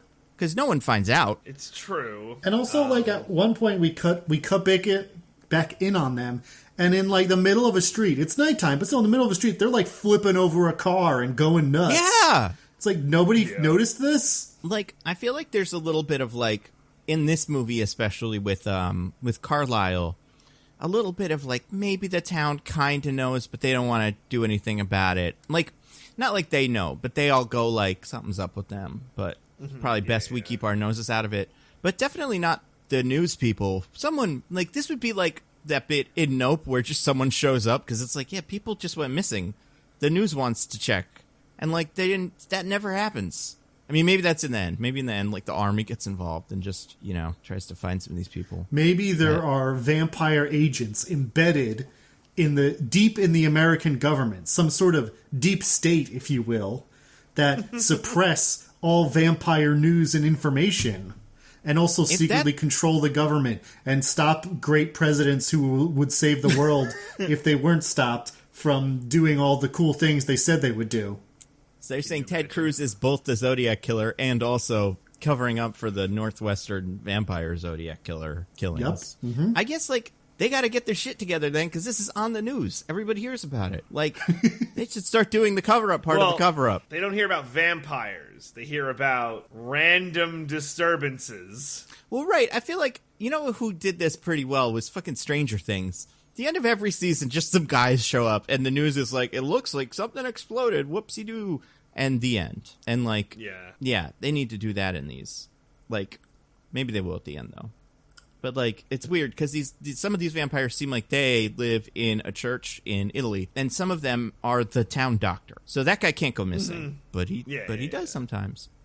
I mean, they suggest that they move around a lot in the first movie. That's true. But also, everyone in the town knows Carlisle, the dad figure, and it seems like he's been around a while. So, what's going on? I also feel like if this was something that was happening today, because I bet what you would do if you're the news is pin it on the redhead. Be she was going around killing people and stuff. There would be documentaries and podcasts about how this doesn't add up. That would be, this would be a big deal. And it probably wouldn't be it's vampires, but it would be this town. It would just be any of those. Someone in the town is doing murders and it's being covered up by the businessman. But so it would be the end of The Quarry, that video game. I've never played that game. So throughout, it's it's supposed to be classic teen slasher horror movie with you're playing through all the different characters, and your decisions affect whether or not people die, etc., etc., etc. Anyway, the end of the game is over the credits, a podcast is being recorded about two people talking about the incident, and the official narrative, which is that it was a bear. That's fun. Oh, good. And you collected evidence throughout the game that you could find the collectibles, and depending on how much evidence you've collected, it gets sent to them, and they're like, this story isn't adding up. This couldn't have been a bear. What's with all this stuff they found? Very good. This isn't related to that, but this is another thought I had. Clark Kent, he has a Twitter account, right? Probably, Yeah, probably. He's interviewing people for a big newspaper. People know, he's one of fans. He's one of those legacy blue checks who doesn't deserve, isn't notable. Do you think every so often he's all right, gotta tweet, gotta keep the, oh wow, another couple thousand followers. It's so weird thinking, he used to be just some nameless reporter, but in every one of these movies, it's he's covering the local football game, the NFL game. He's important. He's got connections in the sports industry. I don't know. Anyway, you guys, I spun the wheel again. Landed on another one of mine. I promised the end. And yours guys' start. But first, we got one of mine. This one is Rosalie, the only one with sense. So at one point, Rosalie's like, don't be a vampire, it sucks. And I'm like, way to go. My hero. Hold on. I thought you said that she was the only one with sense. That's the wrong opinion to have. No, she's got the right opinion, is don't do vampiring, it sucks. Well, okay. Well, in a literal sense, sure. It does, that's true. Her story is pretty insane. Does anybody want to try to retell that? Oh, boy. Her absolutely perfect life. Yes, and she's like, we find out a little bit more about like where a lot of these guys are from, because they kind of set their backstories in time periods. We never really got too much of that before. Yeah. We get a lot of it now. Yeah. So where's Rosalie from? Where is she from?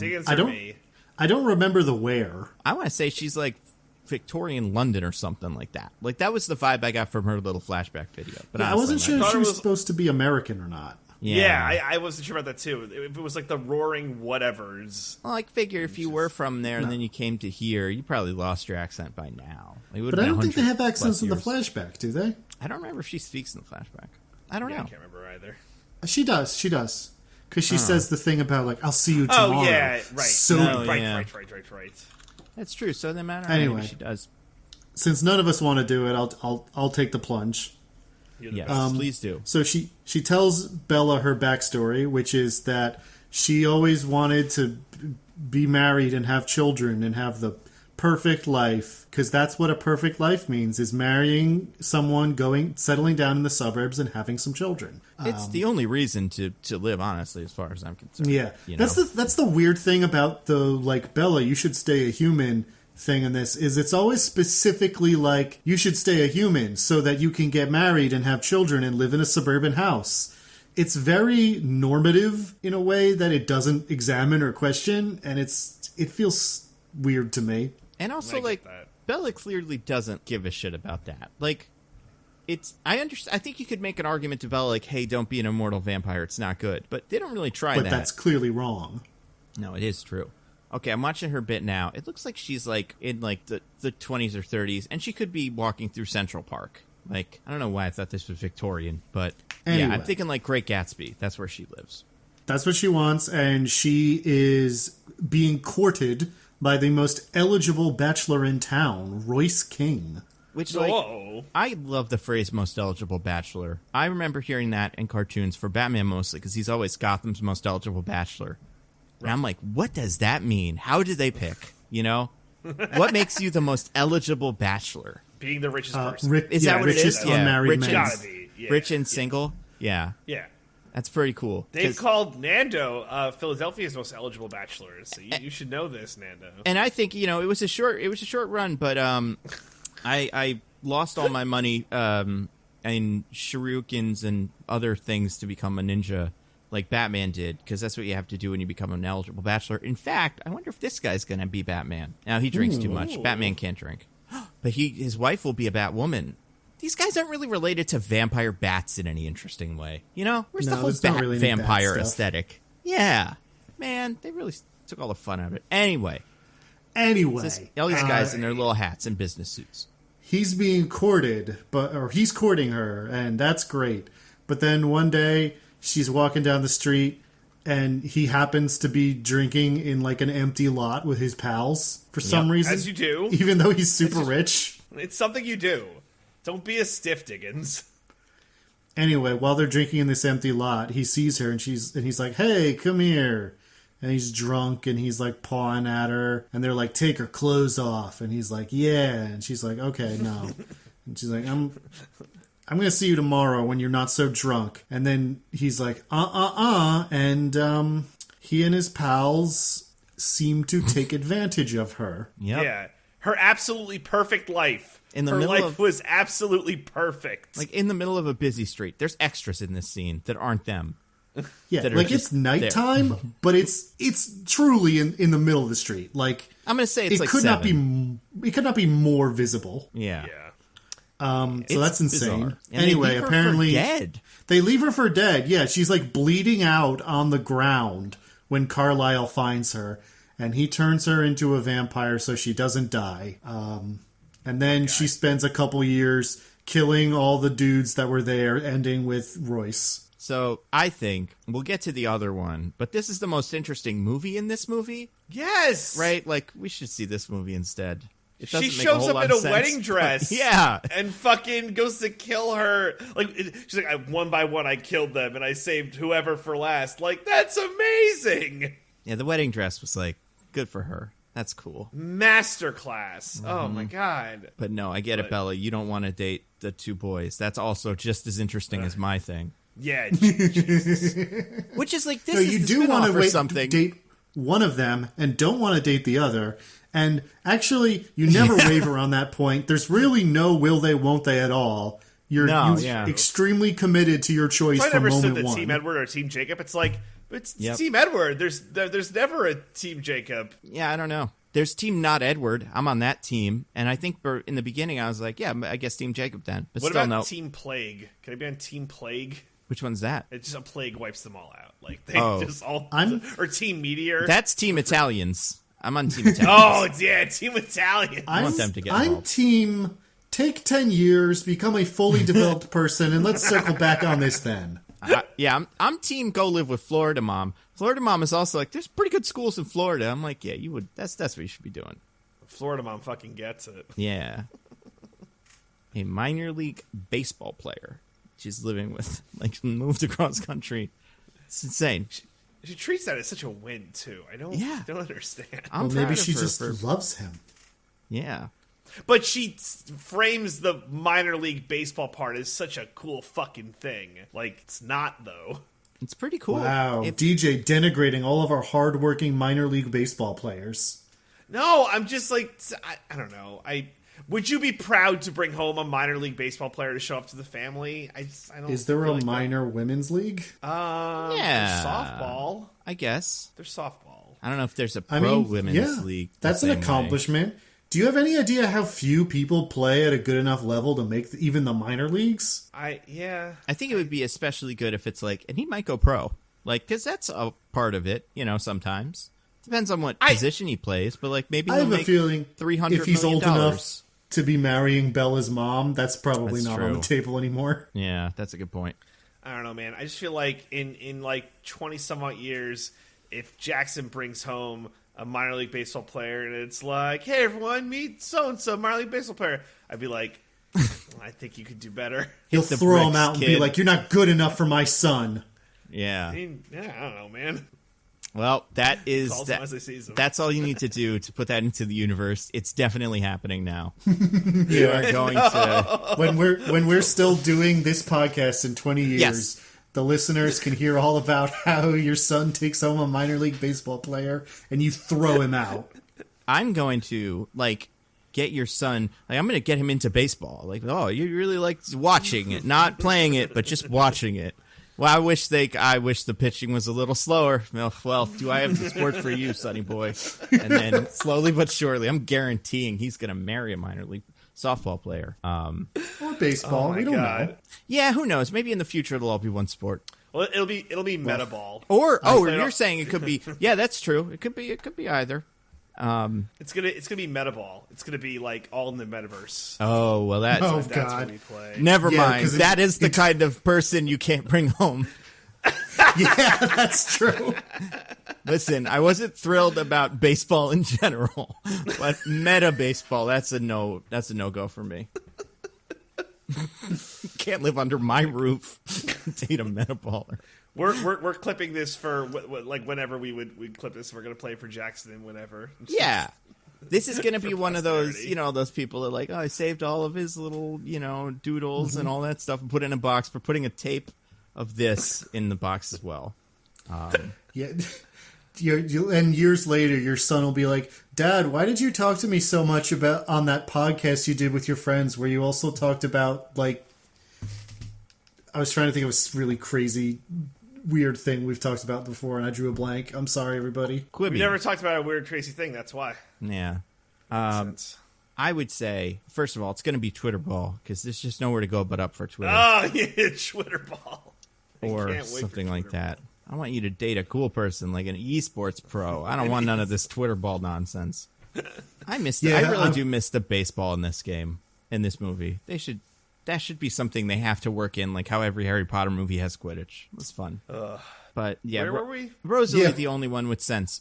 I don't think her reasoning makes sense, but I do like that she's just like, Bella, this is a bad move. It is a bad move. Don't do it. It's weird that she says her life was absolutely perfect after being sexually assaulted. Well, it was perfect before that, I guess, but I mean, listen, in these specific circumstances that Bella wants to be turned into a vampire, yeah, they're pretty bad. They involve deciding to spend eternity with someone at the age of 18. But being a vampire objectively rules and is super cool, and everyone should do it. I mean, honestly, I'm not thrilled about it, but the version of this, I think I'm like, because it's like, in this version of it, the vampires can be killed by anyone, so it is a little bit less unbearable. Like, I could be okay with being a vampire in this. I don't think it's going to be good in the future. I don't think things are going to get better, I don't want to have to do vampire Mad Max, or Mad Men, for that matter. But, I want to just... The world actually ends up being okay, but we do regress to the social norms of the 60s. That is not good. Not good. I spun the wheel again, you guys. Landed on another thing. This is something we've all talked about. But let's talk about killing the newborns. The newborn is a phrase we use in this movie to describe vampire, what are we calling them? Teenagers or something? Like preteen vampires who just became vampires and aren't good at it yet. Yeah. But they also have mega strength. Do they have superpowers too? I don't...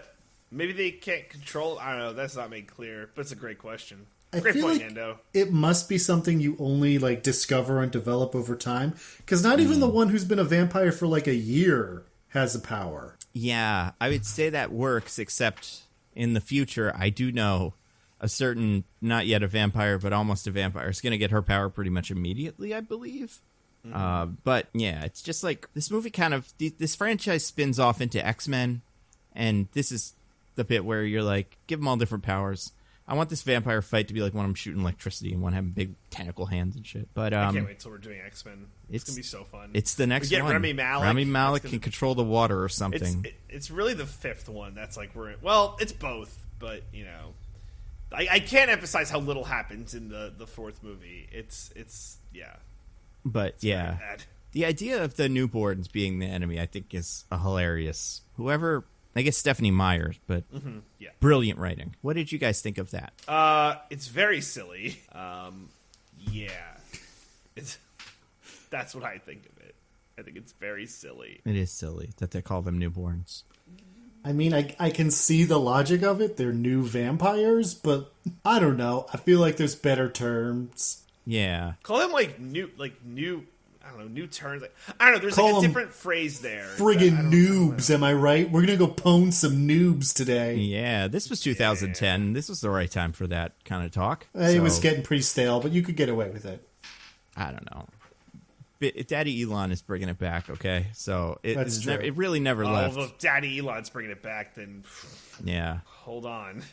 I spun the wheel again, you guys. Speaking of the newborns, it landed on one of Diggins's. This one says, I'm sorry, who trained you? Let's talk about the other vampire with a more interesting movie in this movie than either of the two leads. What's his name? Jasper. Jasper, of course it is. Yeah, what's Jasper's deal? So Jasper is training both the other Cullens and the werewolves who have agreed to help fight the newborn army. Because they sound like bad news. Bad news. So he's like, newborns are super strong, so you gotta fight them good like this. And I'm like, is this substantially different from how you would fight anyone? And he's like, not really. But then, afterwards, Bella asks him, why are you so good at fighting newborns? And he gives her his tragic backstory, which is that, he gives her tragic backstory, which includes the casually tossed off and not followed up online. I'm so good at fighting newborns. When I was first turned, all the training they gave me in the Confederate Army wasn't any good. Hold on, back up. Go back to that sentence. You were trained by who? So I was saying General Sherman or something. Who's the worst? What's a weird Confederate General Sherman Army was guy? A Union general. Who's the opposite of him? Maybe Stonewall Jackson. Oh, yeah, that's a good one. That would be funny. Abraham Lincoln was a vampire hunter, so actually this kind of lines up. Oh, tracks. Who's the bad guy in that movie? I'd never seen it. Yeah, me neither. We should do that for the pod. I think I remember seeing it and being like, I enjoy it. I think it's probably better than I remember. But, yeah. Anyway, yeah, so we just totally gloss over the fact that he participated in an armed rebellion to continue owning people as property. Whoa. This fucking movie. We have fun. It's like, if I was Bella, I'd have some questions about that. I'd be like, okay, so Yeah. real quick poll, just taking the temperature of the room. How do we feel about slavery? Good, bad? I mean, This is a great movie. this might be one of the, like, there are no black people in this movie. There was one, yeah. and he's gone. He's been gone for a while. Yeah. So, maybe this is why. Maybe they all know to stay away from Jasper. He kept, By the way, asking really weird questions. he has no discernible Southern accent in the previous movies, but in this one he does. I was Just wondering so they could about be like- that. Because it would stick out so much. You'd be like, why the fuck is one of them Southern? We're in Washington, right? But Also, in the past, 200 whatever years, Carlisle is British, and his accent has changed to American. So Right, in the past right, 150 years, this guy's Southern accent hasn't faded away. That's right. yeah, I mean, it's a cool accent. You want to hold on to that, Like, that's something. Anyway, But, he's going across. He's evacuating the women and children in Texas, where he served in the Confederate Army. So presumably, only white women and children. that's right. When he sees three ladies standing on a causeway in a lake, just stock still, and he's like, I better go see what that's about. And then they talk kind of openly about how they're gonna kill him and turn him into a vampire, and he just stands there like, I'm listening. It's pretty interesting. And then she slowly walks up to him, slowly places her hands on his shoulders, and then bites him and turns him into a vampire. He had ample opportunity to stop this from happening, and he just really didn't seem to want to. Yurt. Yeah. Oh my gosh. Anyway, So- she had newborns constantly born to fight for her because she's bad. Oh, she's also Mexican because obviously, the real villain of this situation isn't the Confederate Army, but Mexican gangsters. So it's actually very strange. Apparently, there was a vampire civil war that took place between Mexico and Texas, which is like Shut a up. kind of vampire Alamo. Yeah. So because I had to look this up because back then, when I saw this, I was also like, wait a second, because I don't know, I don't remember if he said Confederate or if he was just like, during World War II, I was in Texas or something. He says Confederate Army. He says he was Okay. trained by the Confederate Army.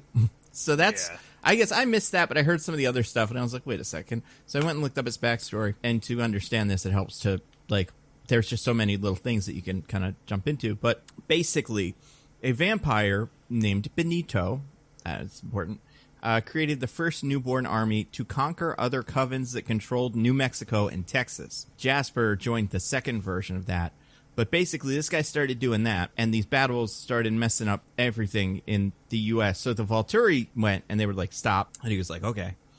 And then, during the 1840s, the new covens were formed, and then the war restarted, and Maria, which is the one that turned him, created this second army to, I don't know, keep going. Apparently the war is still active to this day, but the covens are careful not to draw too much attention to it. So that's pretty cool.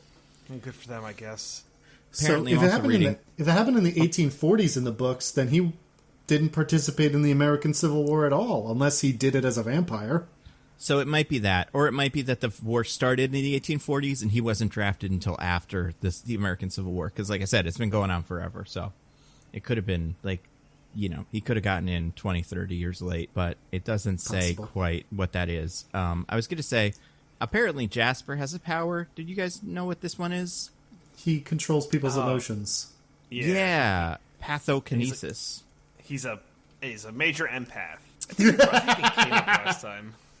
It's the What? best power. That's like a meme where people Yeah.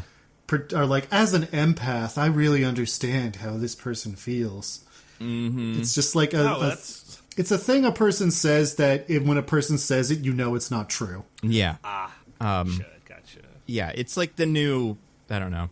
It's right up there with like, I'm actually 1/16th Navajo or something like that. Like, it's that kind of thing. But it's an interesting one because his power, he has like Mantis's power basically, but he's also the best fighter. Where, like, I feel like when you're judging all the fighters of the whole group and stuff, his is okay. But the future seeing one is the best one, right? Like, she could fucking take everybody.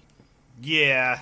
Like, she rules. When they're doing that little trading thing, he can't even touch her. Yeah, that's true. You gotta give her more credit. But, I mean, can he not touch her just because he wants to kiss her too bad? That's true. Because they're together, right? The two of them? They are a couple, Alice and Jasper. That's right. But also, this movie really confuses me about how her powers work. Yep.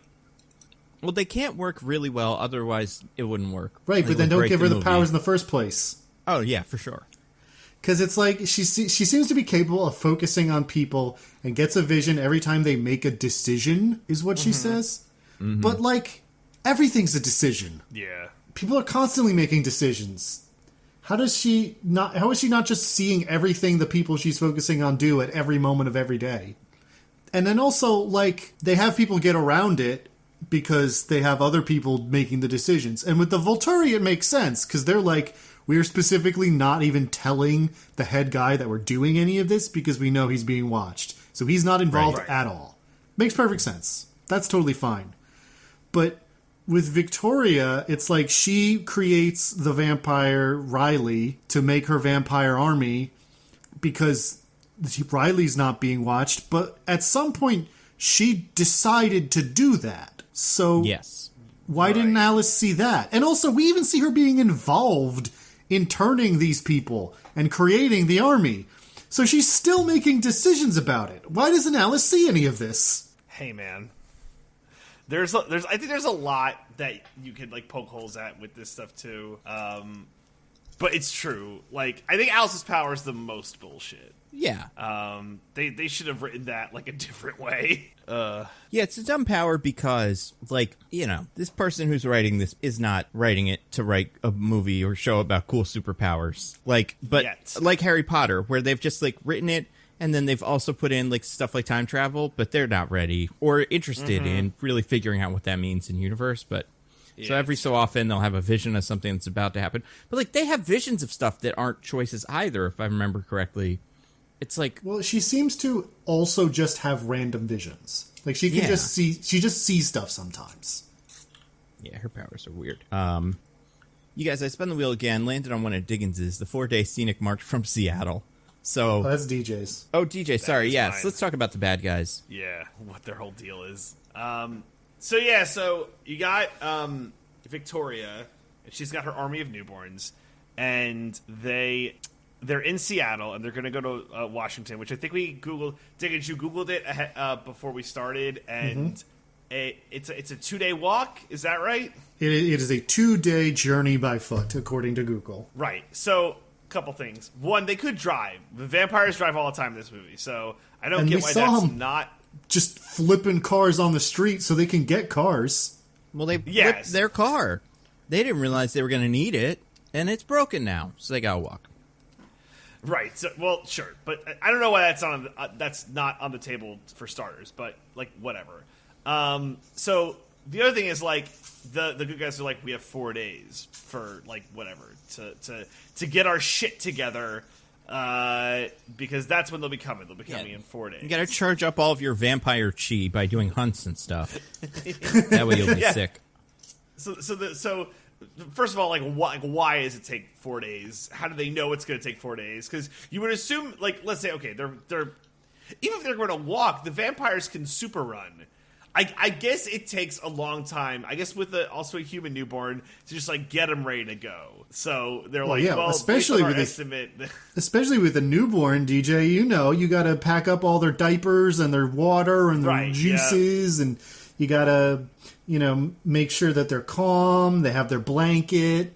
They're going to stay warm outside. You know, there's a lot of preparations that go into making sure your vampire newborn can go places. It's such a to-do. So right, we have our, you know, newborns because it's like 4 days, and for whatever reason, I think it's Edward's like we have 4 days to prepare. So like Jasper and Carlisle's plan, it's like, all right, we're gonna get the werewolves to team up because we all have to save Bella because they know they're coming for Bella because that's like Alice's vision, and their plan to get ready is to just the werewolves are gonna watch the vampires push each other around, and that gets them all trained up and ready to go. That's super weird. We never see the werewolves do any training.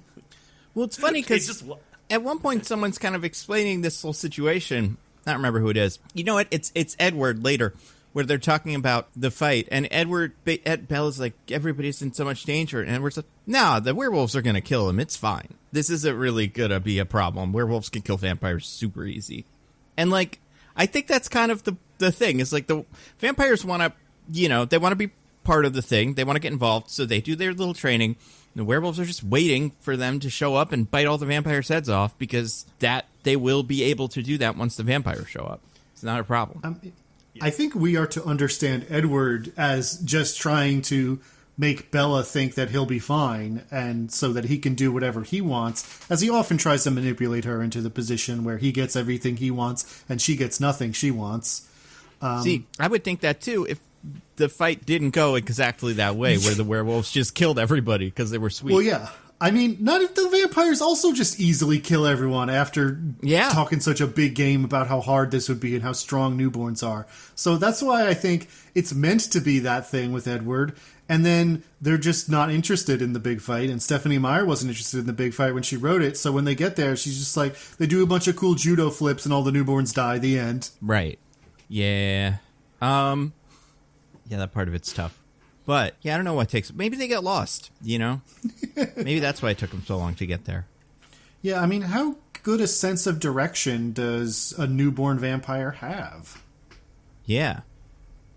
And, like, this is before cell phones were, like, sick at, like, being direction things. So you'd have to print out the directions on, like, paper, probably. And that's a whole lot of business. So...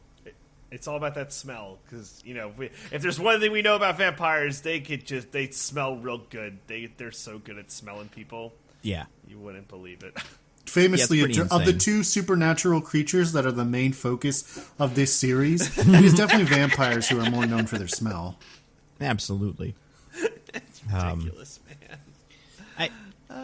Yeah, and I feel like maybe, you know what, maybe they knew it was 4 days because someone chose to do a 4-day walk. Maybe they knew that was what it was.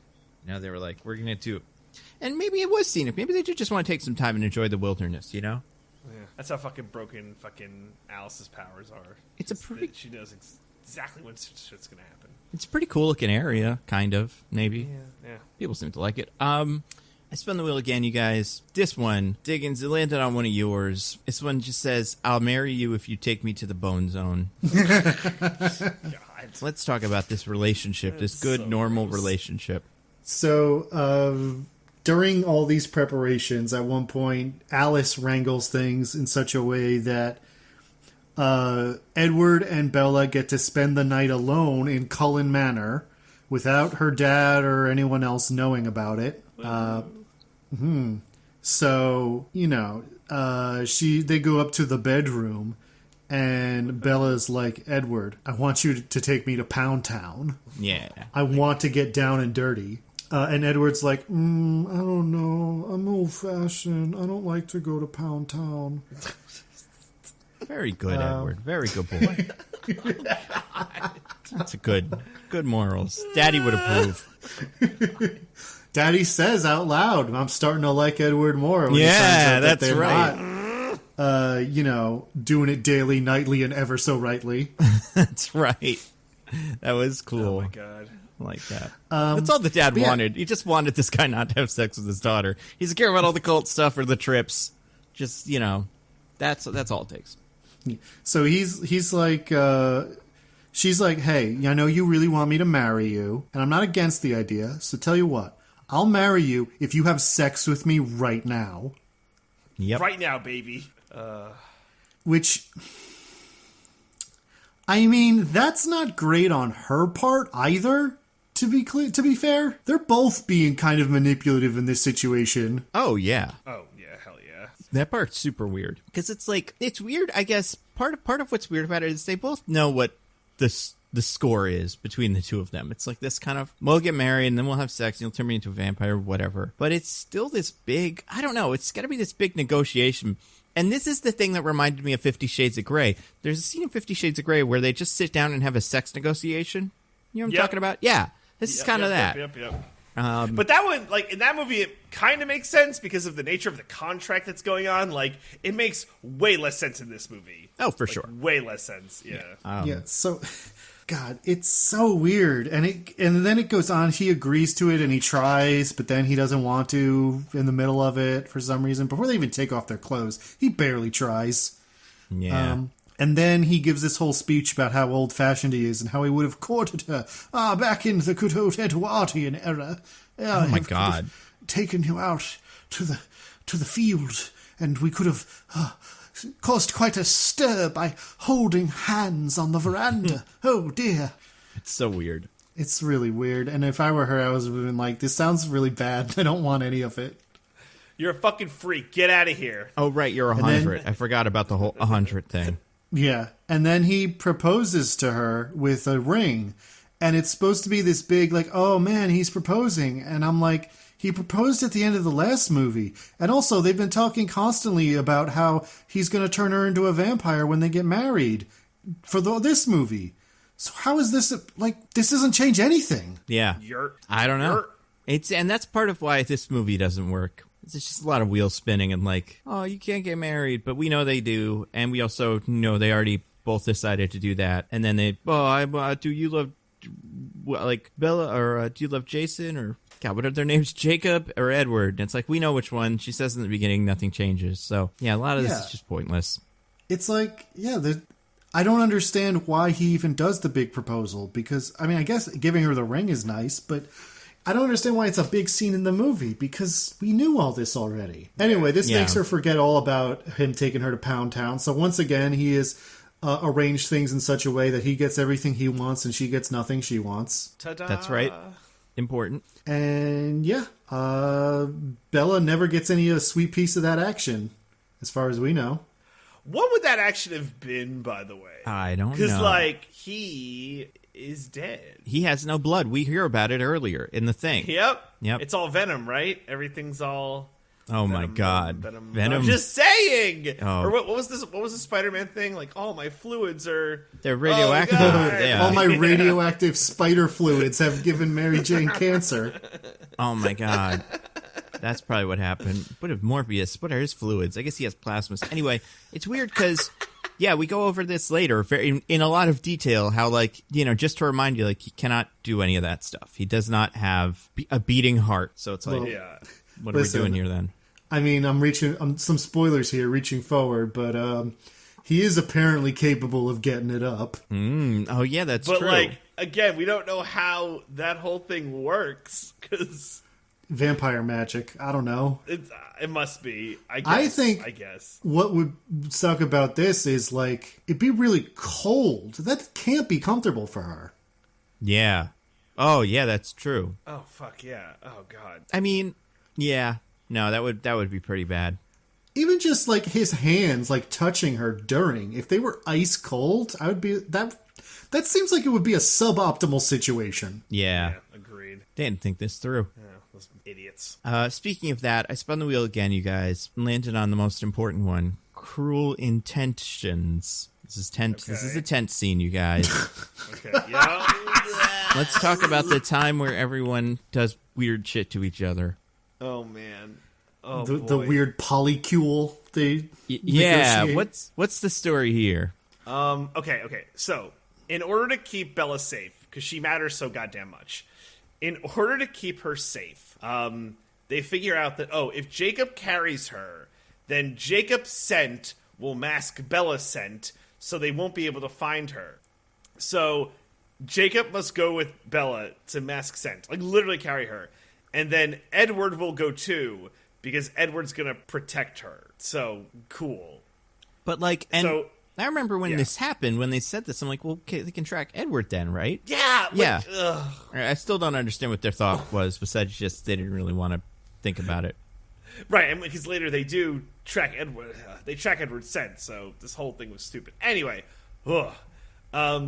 vampires really good at smelling. Werewolves good at hiding scents. It's so weird. So anyway, they stink. They're dogs, right? Yeah, like it's not a good. Yeah, situation. It's like I think anise is what you can use for dogs. Like if you leave anise, it smells so strong that they can't pick up your scent. It's just werewolves stink so bad that they can't find Bella's scent among his overpowering musk. Right. All right. Well, all right. Anyway, so so that's the plan. So they're gonna go camping during this epic fight scene. So instead of getting to watch an epic fight scene, we get to watch camping. Who's excited? So they execute the plan and they set up a tent because they're camping. It's cold. And because they're fucking morons, they didn't like pack enough jackets for Bella. So Bella's like in the middle of getting hypothermia, and Jacob and Edward are like, oh fuck, what do we do? And what they land on is, because Jacob has body heat, he will just hug the cold from Bella, and Edward's just gotta fucking watch like a cuckold. Yeah! So, that's fucking great. And that's the problem with it, right? Like, we know what both of them want. And by this point, she's been very clear with Jacob what's the score. Like, it's just, that's not happening. And he's still like, you gotta give me some body heat, Like, or I gotta give you body heat, otherwise you're gonna die. And, like, but it's not like, oh, no, I guess we have to do, this thing that I understand the boundaries we set. It is like, he's like, you see, Edward, I get to fucking touch your girlfriend and you can't do shit about it. Like, right in front of her. Like, it's so creepy. And it's weird as fuck, man. It's so fucking weird. Yeah, I hate it. So, and he even is like, you got to take your clothes off. That way you'll get more of my body heat. Yeah, like, it's so creepy. Oh, blah. Yeah. And it's the whole time, like the whole situation, they're talking about her like she's not there. Even before she like falls asleep and they're having their heart-to-heart or whatever.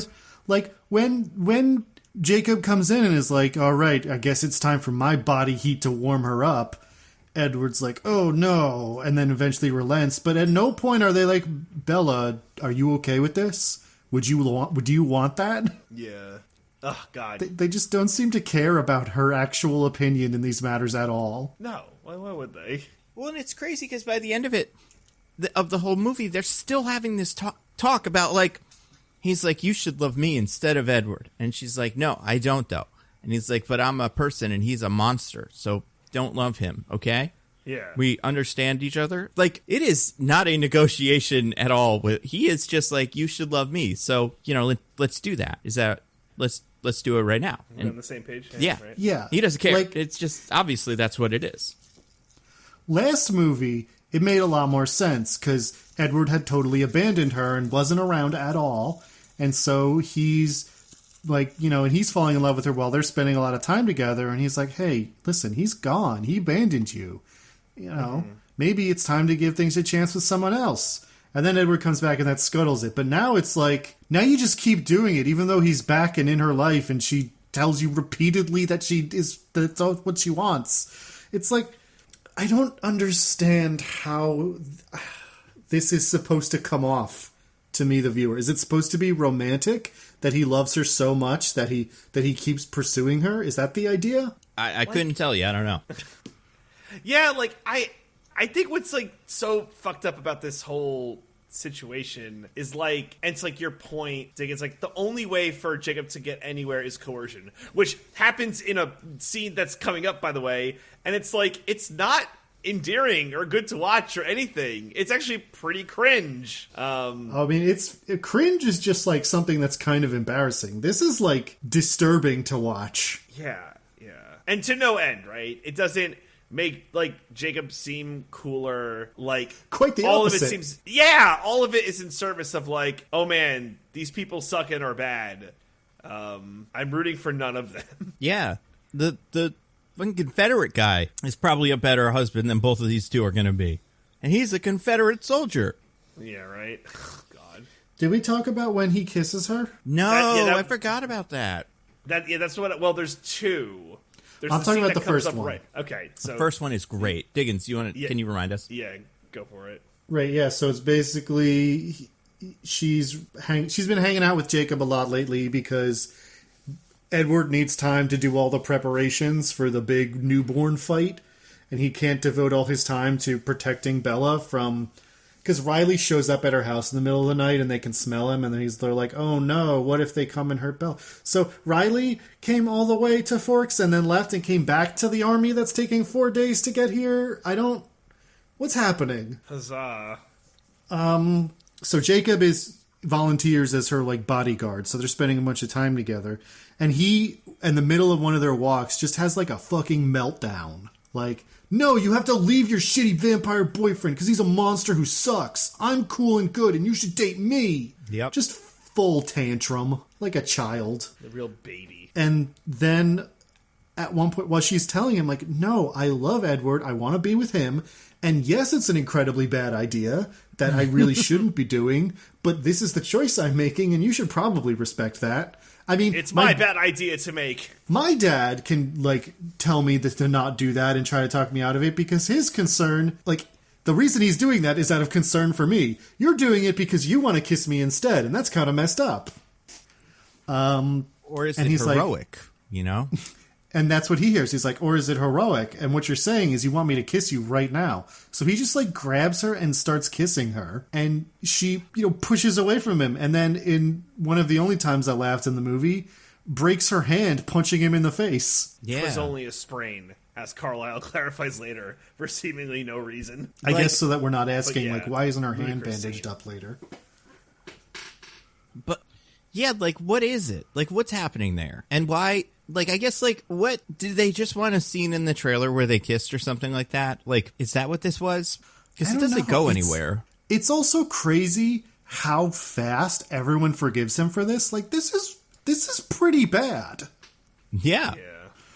Like, 100%. He just, next time they hang out, he's like, hey, I'm sorry, I was an ass, I shouldn't have done that. And she's like, okay, cool, back to normal. I would have been like, no, man, what's your problem? Why did you do that? Yeah. Even Edward, who is like crazy possessive and jealous, is like angry at first and then just lets it go. Yeah, which it's weird because we haven't really gotten into it yet. Because we must have talked about it last week or last time we did this. But like, there's a weird like semi-racial tension between these two groups, and it's like it's weird, I guess, because like Edward in this moment hates Jacob for two reasons: one, bad to girlfriend, and then like big old creep. Two, werewolf prejudice. Like he has to hate the werewolves because the vampires and werewolves hate each other. Yeah. But it's like, I don't know, man. You could just hate him. He's just a bad guy. It doesn't have to like you. It's weird that they're still like this. Like, you're a vampire. You're a werewolf. I hate you. No, you just don't like each other. You're just two people that don't like each other. It's fine. Mm-hmm. It doesn't help that he's a werewolf, I guess, but you just don't like him. Also, these specific groups of vampires and werewolves have been living with a treaty and in peace for like hundreds of years at this point. Yeah. So you'd think like every werewolf alive today has known the Cullens as the vampires who live over there and don't bother us for their entire lives. You'd think they'd be like, I mean, yeah, I don't like vampires in general, but I guess they're fine. They really don't ever do anything. Yeah, that's so weird how they treat this. Like, yeah, it's not good. What else is there? Oh, yeah, I spin the wheel. It landed on another one. Oh, wait. Well, but we didn't really talk about when the two guys talk about her in the tent, because I think that might be the weirder part of the conversation. Oh, right. Oh, man. Because she's there. She's still there. She's asleep, but, like, maybe not. You don't know. Like, but what did they say? They basically just have a dick measuring contest about how much they both love her. Yeah, real creepy ass shit. Where Jacob's like, I can give her all the stuff you never could because I'm a living person who she can have a normal life with. And Edward's like, yeah, but I'm a cool vampire and she loves me. Yeah. At one point, Jacob says, he goes like, I forget why, but it's the whole like, oh, she's gonna freeze to death, whatever. And he's like, I need to be the one to do this because I'm hotter than you. Yeah. And, like, he might as well stare at the screen to all the Jacob stands in the audience. It's like, yeah. Like, I bet there were cheers in the audience. It's like, yeah, he is hotter than you, Edward. And he's shirtless when he says it. Mm-hmm. Yeah, right. It really just fucking brings it on home, eh? But yeah, they have this whole, like, possessive conversation about that's theoretically predicated on, like, but I win because I'm the one she wants to date. But it's like really all about them and who has the right to be with her. Yeah. Yeah. But also, It's very silly. But also, I think there might kind of be something going on there. Oh, what I'm mean just you, saying, good sir? I'm just saying, this scene with Edward and Jacob is the most chemistry I feel in the entire movie. Oh, I would agree. you don't say. I think maybe they should. Maybe they should get together. Maybe they should cut Bella out of the equation. Oh, go to Bone Town? Yeah. Yeah, I mean, dogs love bones. That's true. That's true. I mean, listen. And vampires love sucking. And I feel like this movie has no imagination, but that would be interesting if it did. If it took a hard left turn into they get together, actually, that would be cool. Well, there's no way that was ever going to happen because it was written by a weird Mormon who, when you know that, you can see all of the reinforcement of like super traditionalist Christian values in all of it. I forgot about that. Yeah.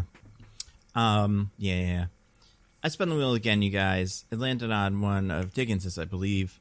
And this one is punching random dudes in a field for a minute and a half. Let's talk about the climax of the movie. If it can be called that. The thrilling conclusion. Seriously.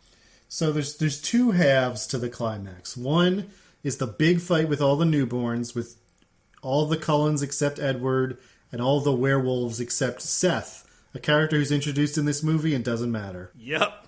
Oh, yeah. I forgot about him. So the second half of that is, or rather, and then the second part is Edward and Bella and Seth get tracked down by Victoria and Riley, the first vampire she turned, who's kind of her lieutenant. Anyway, the first part of that, with all the newborns, as we've stated a few times now, is over instantly. All these newborns who are supposedly so strong and scary and could kill them all are just instantly clowned upon. Just no chance. Total scrubs. No one even gets hurt. Mm-hmm. Yeah. Yeah, it's pretty weird how not a big problem it is. But it's just because the movie has no interest in it. It's not an action movie, too. So, like, that's not going to be, like, part of the proceedings here, right? Yeah, and I mean, that's Gonna be, like, fine, but then why talk about how big and strong and cool your villains are, and how dangerous it is, and how the fight is going to be really hard, and then it's not? Because, you know, it's just because we gotta make a movie, man.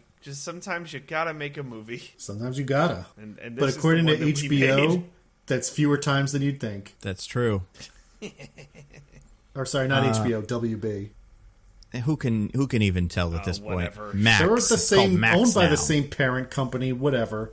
Yeah. Don't at me. Yeah, I'm with you. No, I'm with you, man. I do think about this fight, the part where they ripped heads off and turned into little diamonds or whatever was interesting. It was a choice about them.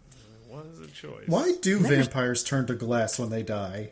I don't know. Is that from other vampire media, or is this the first time you've ever seen it? I don't think anything here is from any other vampire media.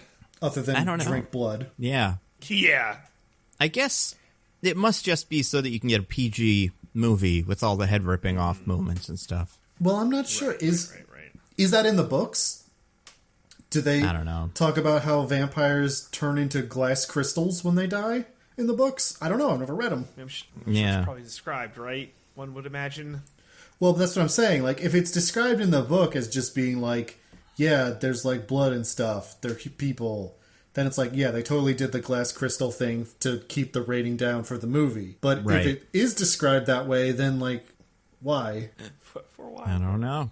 I guess Anyway, it'd be weird because they don't have blood in their system in general. Although I guess they would now because they did their hunt to blood up, right? That was like the point of that. Yeah. Yeah. They filled all their little max our tummies blood. with blood. Gotta get our blood quota up. Yes, they should be full of it.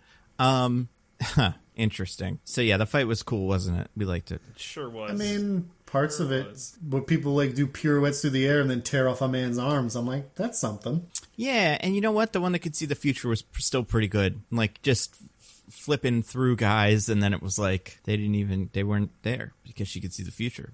So she didn't get them. It's very cool. Fucking nailed it. Yeah. The other half of this climax with Edward and Bella and Seth hinges on an emotional like confrontation that we have zero context for. I guess technically there's one scene where we see Victoria doing big kisses on Riley and being like, "You're so big and strong and cool. I love you. We got to kill these Cullens because they're bad." And strong man. Victoria just does not work for me. I have so much trouble remembering what that character is. Well, she's barely in the movie. Yeah. And she was barely in the first one, and she's barely in the second one. Like, it feels so perfunctory. Like, they just needed a villain, and so they picked a random character from the first movie to keep being the villain, but also they don't care. Yeah. Pretty much. Anyway. The whole thing is Edward is like, I can read minds, and I know Victoria doesn't love you. She's just using you. In fact, she hopes you'll die in this fight, so she doesn't have to deal with you anymore. And Riley's like, is that true, babe? And she's like, no, babe, you're my one and only. Ride or die. Ride or die. And I don't care, is the thing. I don't know who these people are, and I don't care about their relationship. Yeah. So then they just do big punches, and Bella, to her credit, thinks of something that I also thought of. Mm-hmm. Because earlier she heard a story from the werewolves about when they first met vampires, and they had to do a big fight, and the vampires were winning because vampires are cool and strong and way better than werewolves. Mm-hmm. But then one of the women in the tribe was like, I need to distract this vampire from this fight, and so she stabbed herself in the stomach so that she bled blood. He got distracted by smelling fresh blood, and her werewolf husband could kill him.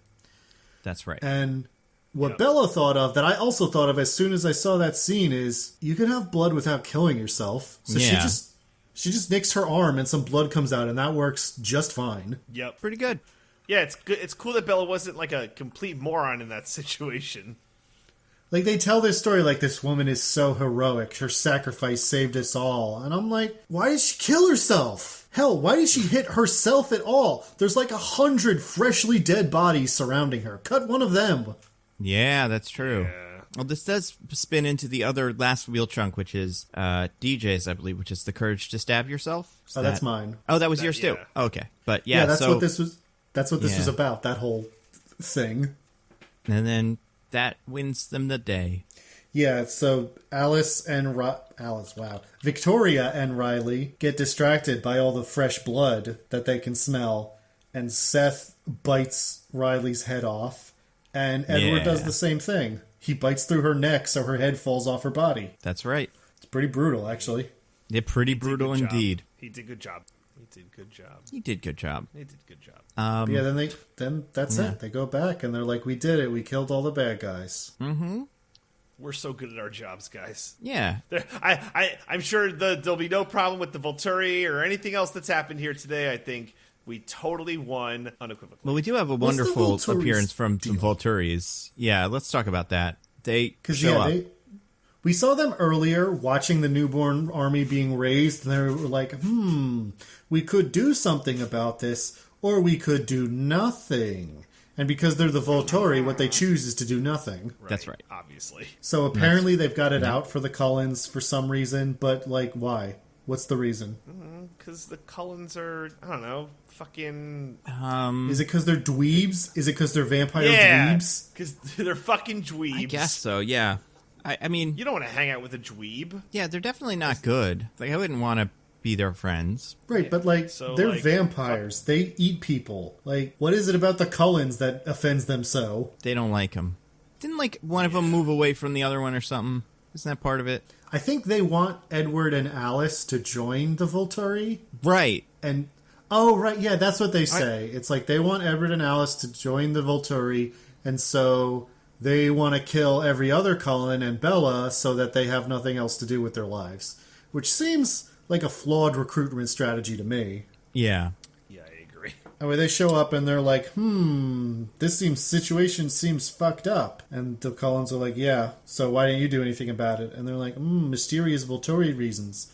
Also, you spared one of them, and we're going to kill them right now on screen. Even though she's a little girl. She's like 15, maybe? Yeah. Which, yeah, it's jacked up. I was like, crazy. Really expecting someone to step in and do something, but they don't. She dies. Yep. They're like, well, this might as well happen. Wild. Is that important later? Probably not, right? I can't imagine it is. I doubt I mean, we do get a lot of what's her name, of the one from Cat and Hat, being like evil. She likes to be evil. She was pretty good. Yeah. What a movie. I can't believe we have 2 more of these. I know. It's our fault for agreeing to do the, tween drama, movie hit of the century. So it's on us. We have no one to blame but ourselves. Yeah, it's pretty interesting, honestly. Like, I do think it's weird. As a franchise, it's very strange. So I'm glad I've seen these so far. It is interesting, the cultural phenomenon around Twilight. Maybe these are written super well, but these movies aren't very good. But I guess they don't have to be. That's not a fucking requirement for what's going on here. Yeah, I mean, they certainly could be. They aren't, but but they could it's be. an option they chose to ignore. But yeah. I don't know. So yeah, third worst one of these so far. Yeah, I think so. I feel pretty confident in that. I'm sure. Descent? I'm sure that record will be broken when we move on with this franchise. Absolutely. It definitely seems like what's going on. But yeah. So, do you guys want to get to our classic segment? I would love to get to our classic segment. All right, let's recommend some stuff. DJ, do you have anything to recommend to the fine people?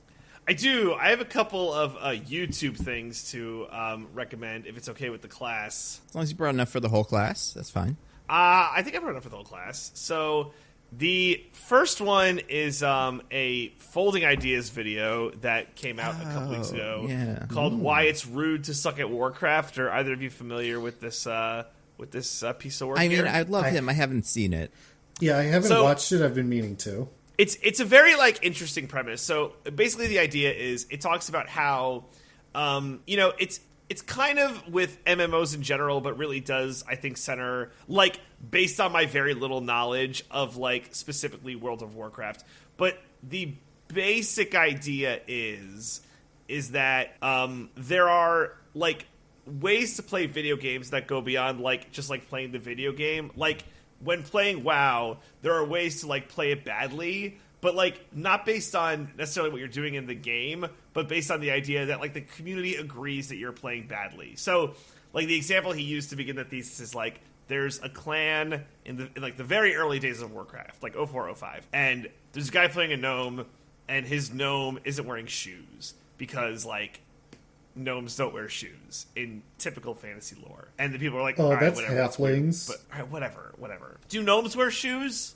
Yeah, typically they make them. Oh, okay, whatever. Wait, don't elves make shoes? It depends. I'm pretty sure the elves are the shoemakers. Get God.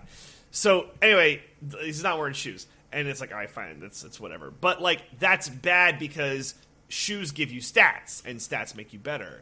So it's this idea how it gets to the extrapolation, the 2022 version of this is WoW can be min-maxed in such a way that for some clans, if you're not playing this video game a certain way, it's everyone just agrees that it's bad, even though it's an MMO and you could do whatever you want in an MMO. But it's become such a community, and the thought is all centered around this groupthink where you have to do it this way, that the game has transformed into something beyond what the developers have made it to be. It's a really interesting video, and I think very, very different from the recent Folding Ideas videos. This feels about harkens back to his older videos of I'm just gonna take a random topic and deep dive on it. So I thoroughly enjoyed it, and I would definitely recommend it.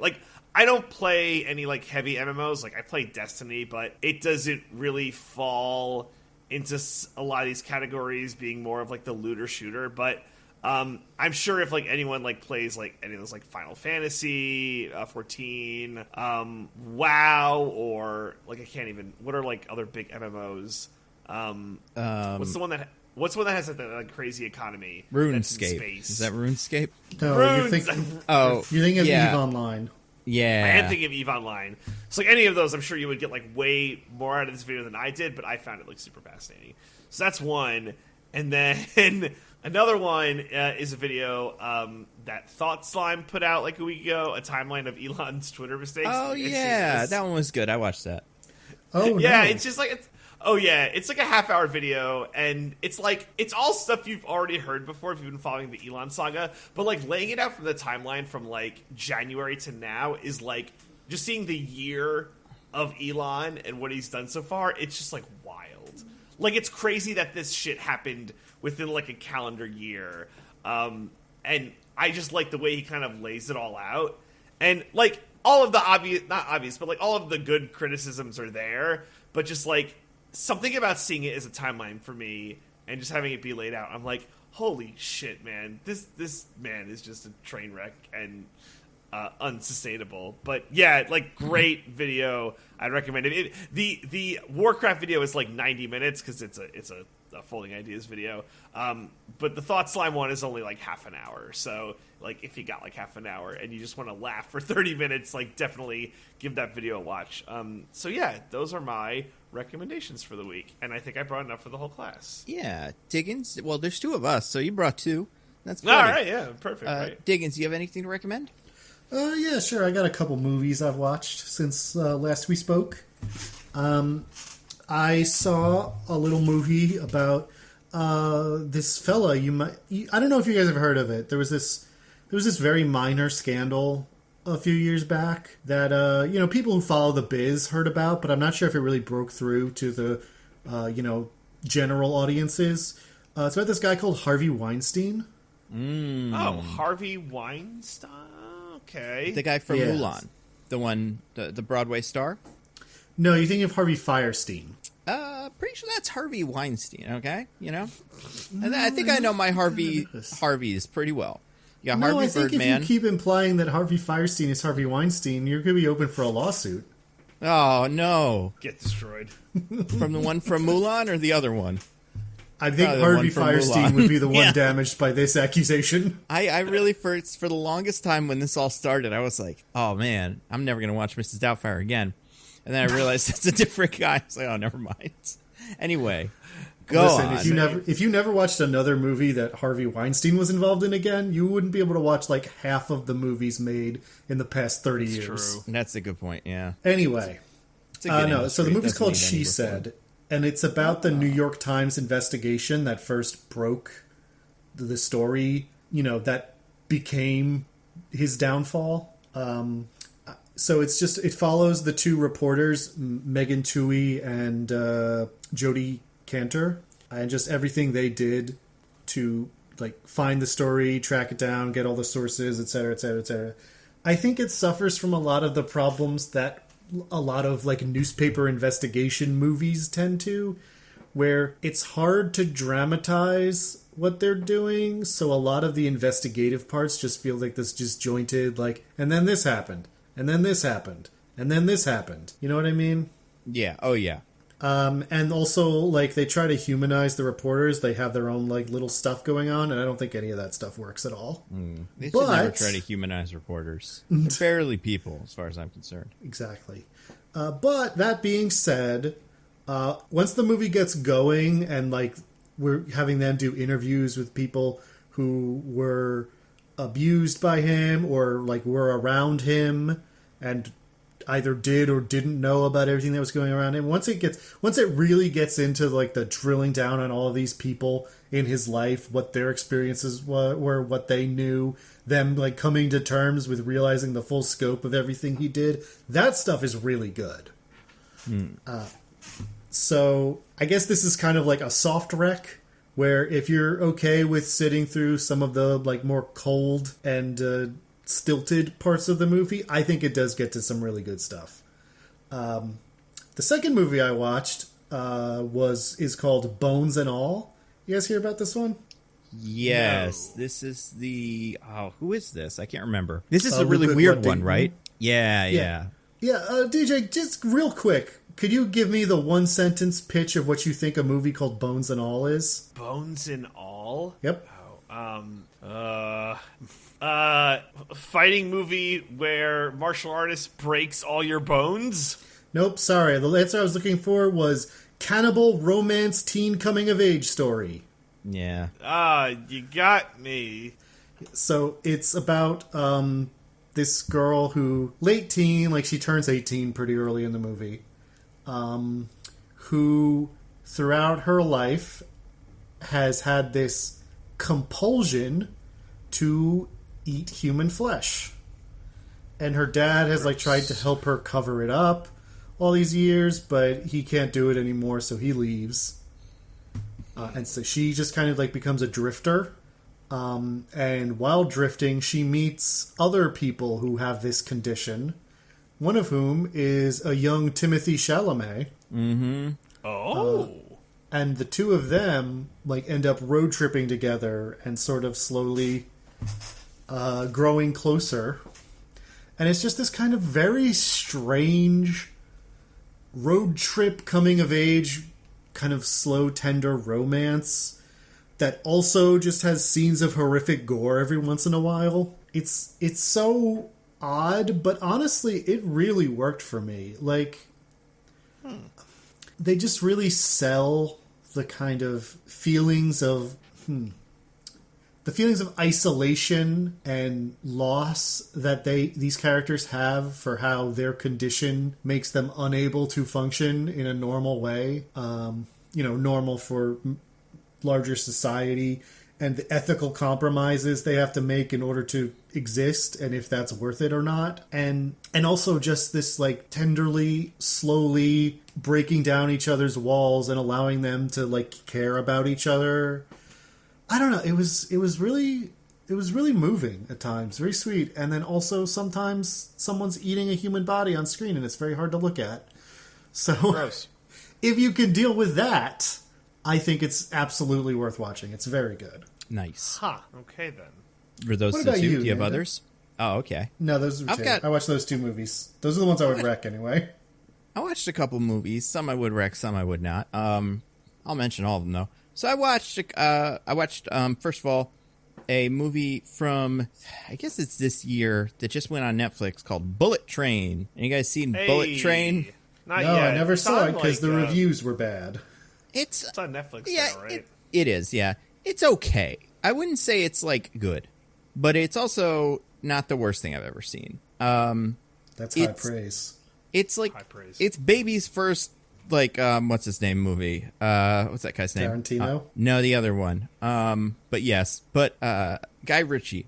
Baby's first Guy Ritchie movie. And like I like a good Guy Ritchie movie from time to time. They're not my favorites, but I can appreciate the class and like that kind of really quick kind of, I don't know, Tarantino-y dialogue, but a little bit more at a different pace. Maybe quick isn't the right word, but whatever.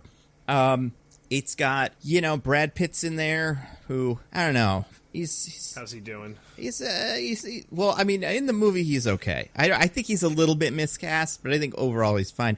Out of the movie, we don't like him, right? He's bad now? I was trying to remember this. I think so. Yeah, I'm pretty sure he's bad. There's some allegations about his behavior coming out in the divorce. Yeah, it seems like one of those guys that in a couple of years will be like, oh, right, yeah, that one was bad. I was going to say, on a scale from 1 to Elon, how divorced does he feel in this movie? He's pretty divorced. He's not the most divorced person in the movie, though. There's one character that has big Elon desperation energy. I would say, like, it's kind of like this, so Twilight, where his story, because he's the protagonist, is the least interesting. I just want to, because this movie also has, like, fucking Scorpion from Mortal Kombat is in there, doing his thing. Aaron Taylor Johnson's pretty good in it. There's a bunch of other characters that show up that aren't, like, advertised, and you don't see them for a while. And then there's, the guy from, I think he was Storm Shadow in the crappy one of those we watched, but overall I think he's a very cool, like, martial artist, fun actor. So, like, it's got parts that work. I do think it feels like it needed, like, a Sam Rockwell or someone with a little bit more charisma in the center of it, but what are you gonna do? So anyway, I watched that. I also watched Troll, speaking of Netflix. Did you guys see this? Sorry. Are you saying troll or trolls? Troll. Yeah. Singular. The only troll. Have you not heard of this, Diggins? I have. I was just making sure which movie we're talking about. Gotcha. Yeah, so Troll is it's like a Transformers movie, but if instead of Transformers, there was a troll. And I guess it's like a Godzilla movie, but it just feels more like a Transformers movie. It's hard to explain. Because somebody at one point says, I'm under the enemy scrotum. Almost. I mean, it gets about as close to that as you would want. And, it's not the worst thing I've ever seen. It definitely isn't as good. High praise. I know. It's not as good as, other troll movies, right? Like Troll Hunter. That's, a similar movie, and you would be excused for seeing both and going, oh, is this, a sequel to that? And it's not. But, that movie's better than this. But it's okay. I don't think anybody's gonna... it's not gonna change your life, but it's got a weird ending, too. So watch those movies. Those are my two movies. Almost done with White Lotus. I don't know. Either of you guys watching that? No, I never watched the first season.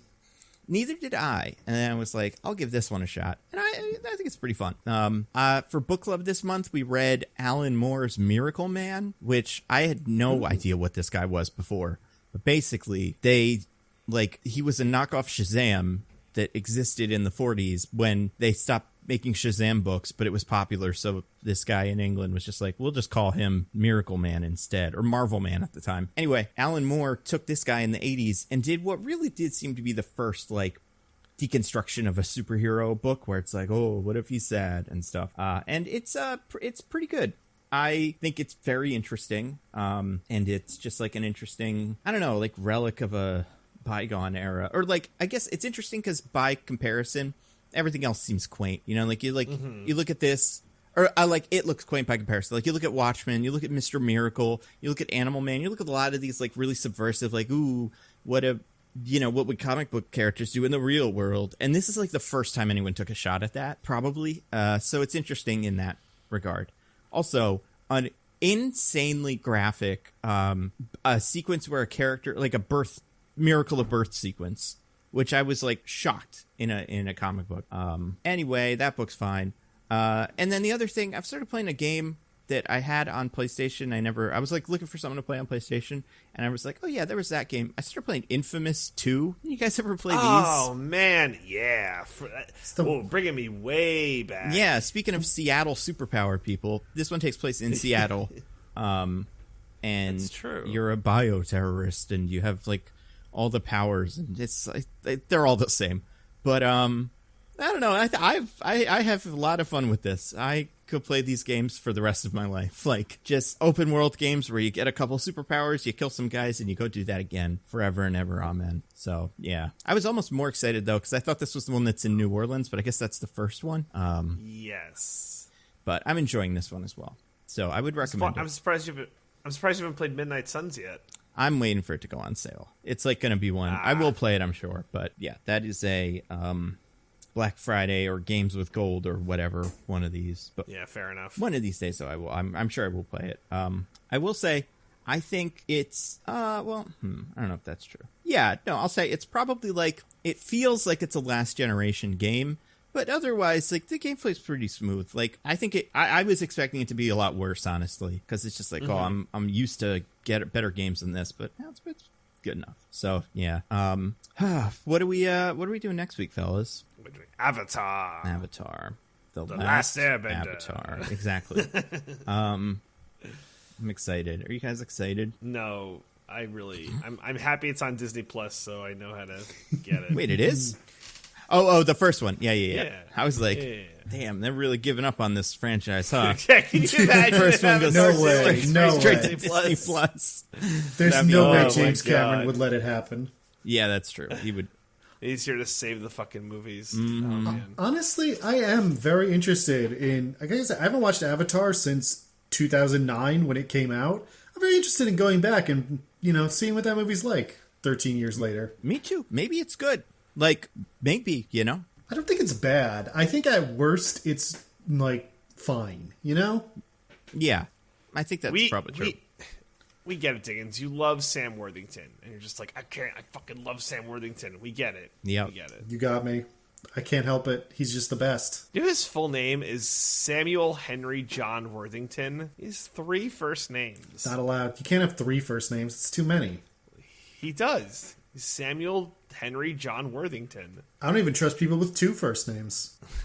Well, he has 3, so. Henry John Worthington sounds like the name of, like, a character in, like, a Knives Out movie or something. Like, the Worthington family. Henry John, you get over here. Stabbing or whatever.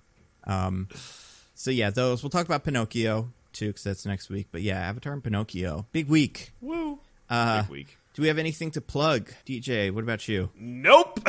Nothing here. All right. Diggins, you got anything to plug? Just have a newsletter, a little perspective.substack.com, and I stream sometimes at twitch.tv/this is an odd name. Nando! The usual, just YouTube channel stuff. I have a YouTube channel, and then there's stuff there sometimes. I don't think I have a new video that'll be out before this goes out. Although my video on Marvel, well, no, I guess I would have talked about that last week too. So yeah, no new stuff. Yeah, that'll be great. There'll be new stuff eventually. Until then, I've been at Nando V Movies on Twitter. I'm at Zippy by Day. I'm at This Is an Odd Name. Goodbye, everybody. Goodbye. Bye. Woo. We love you.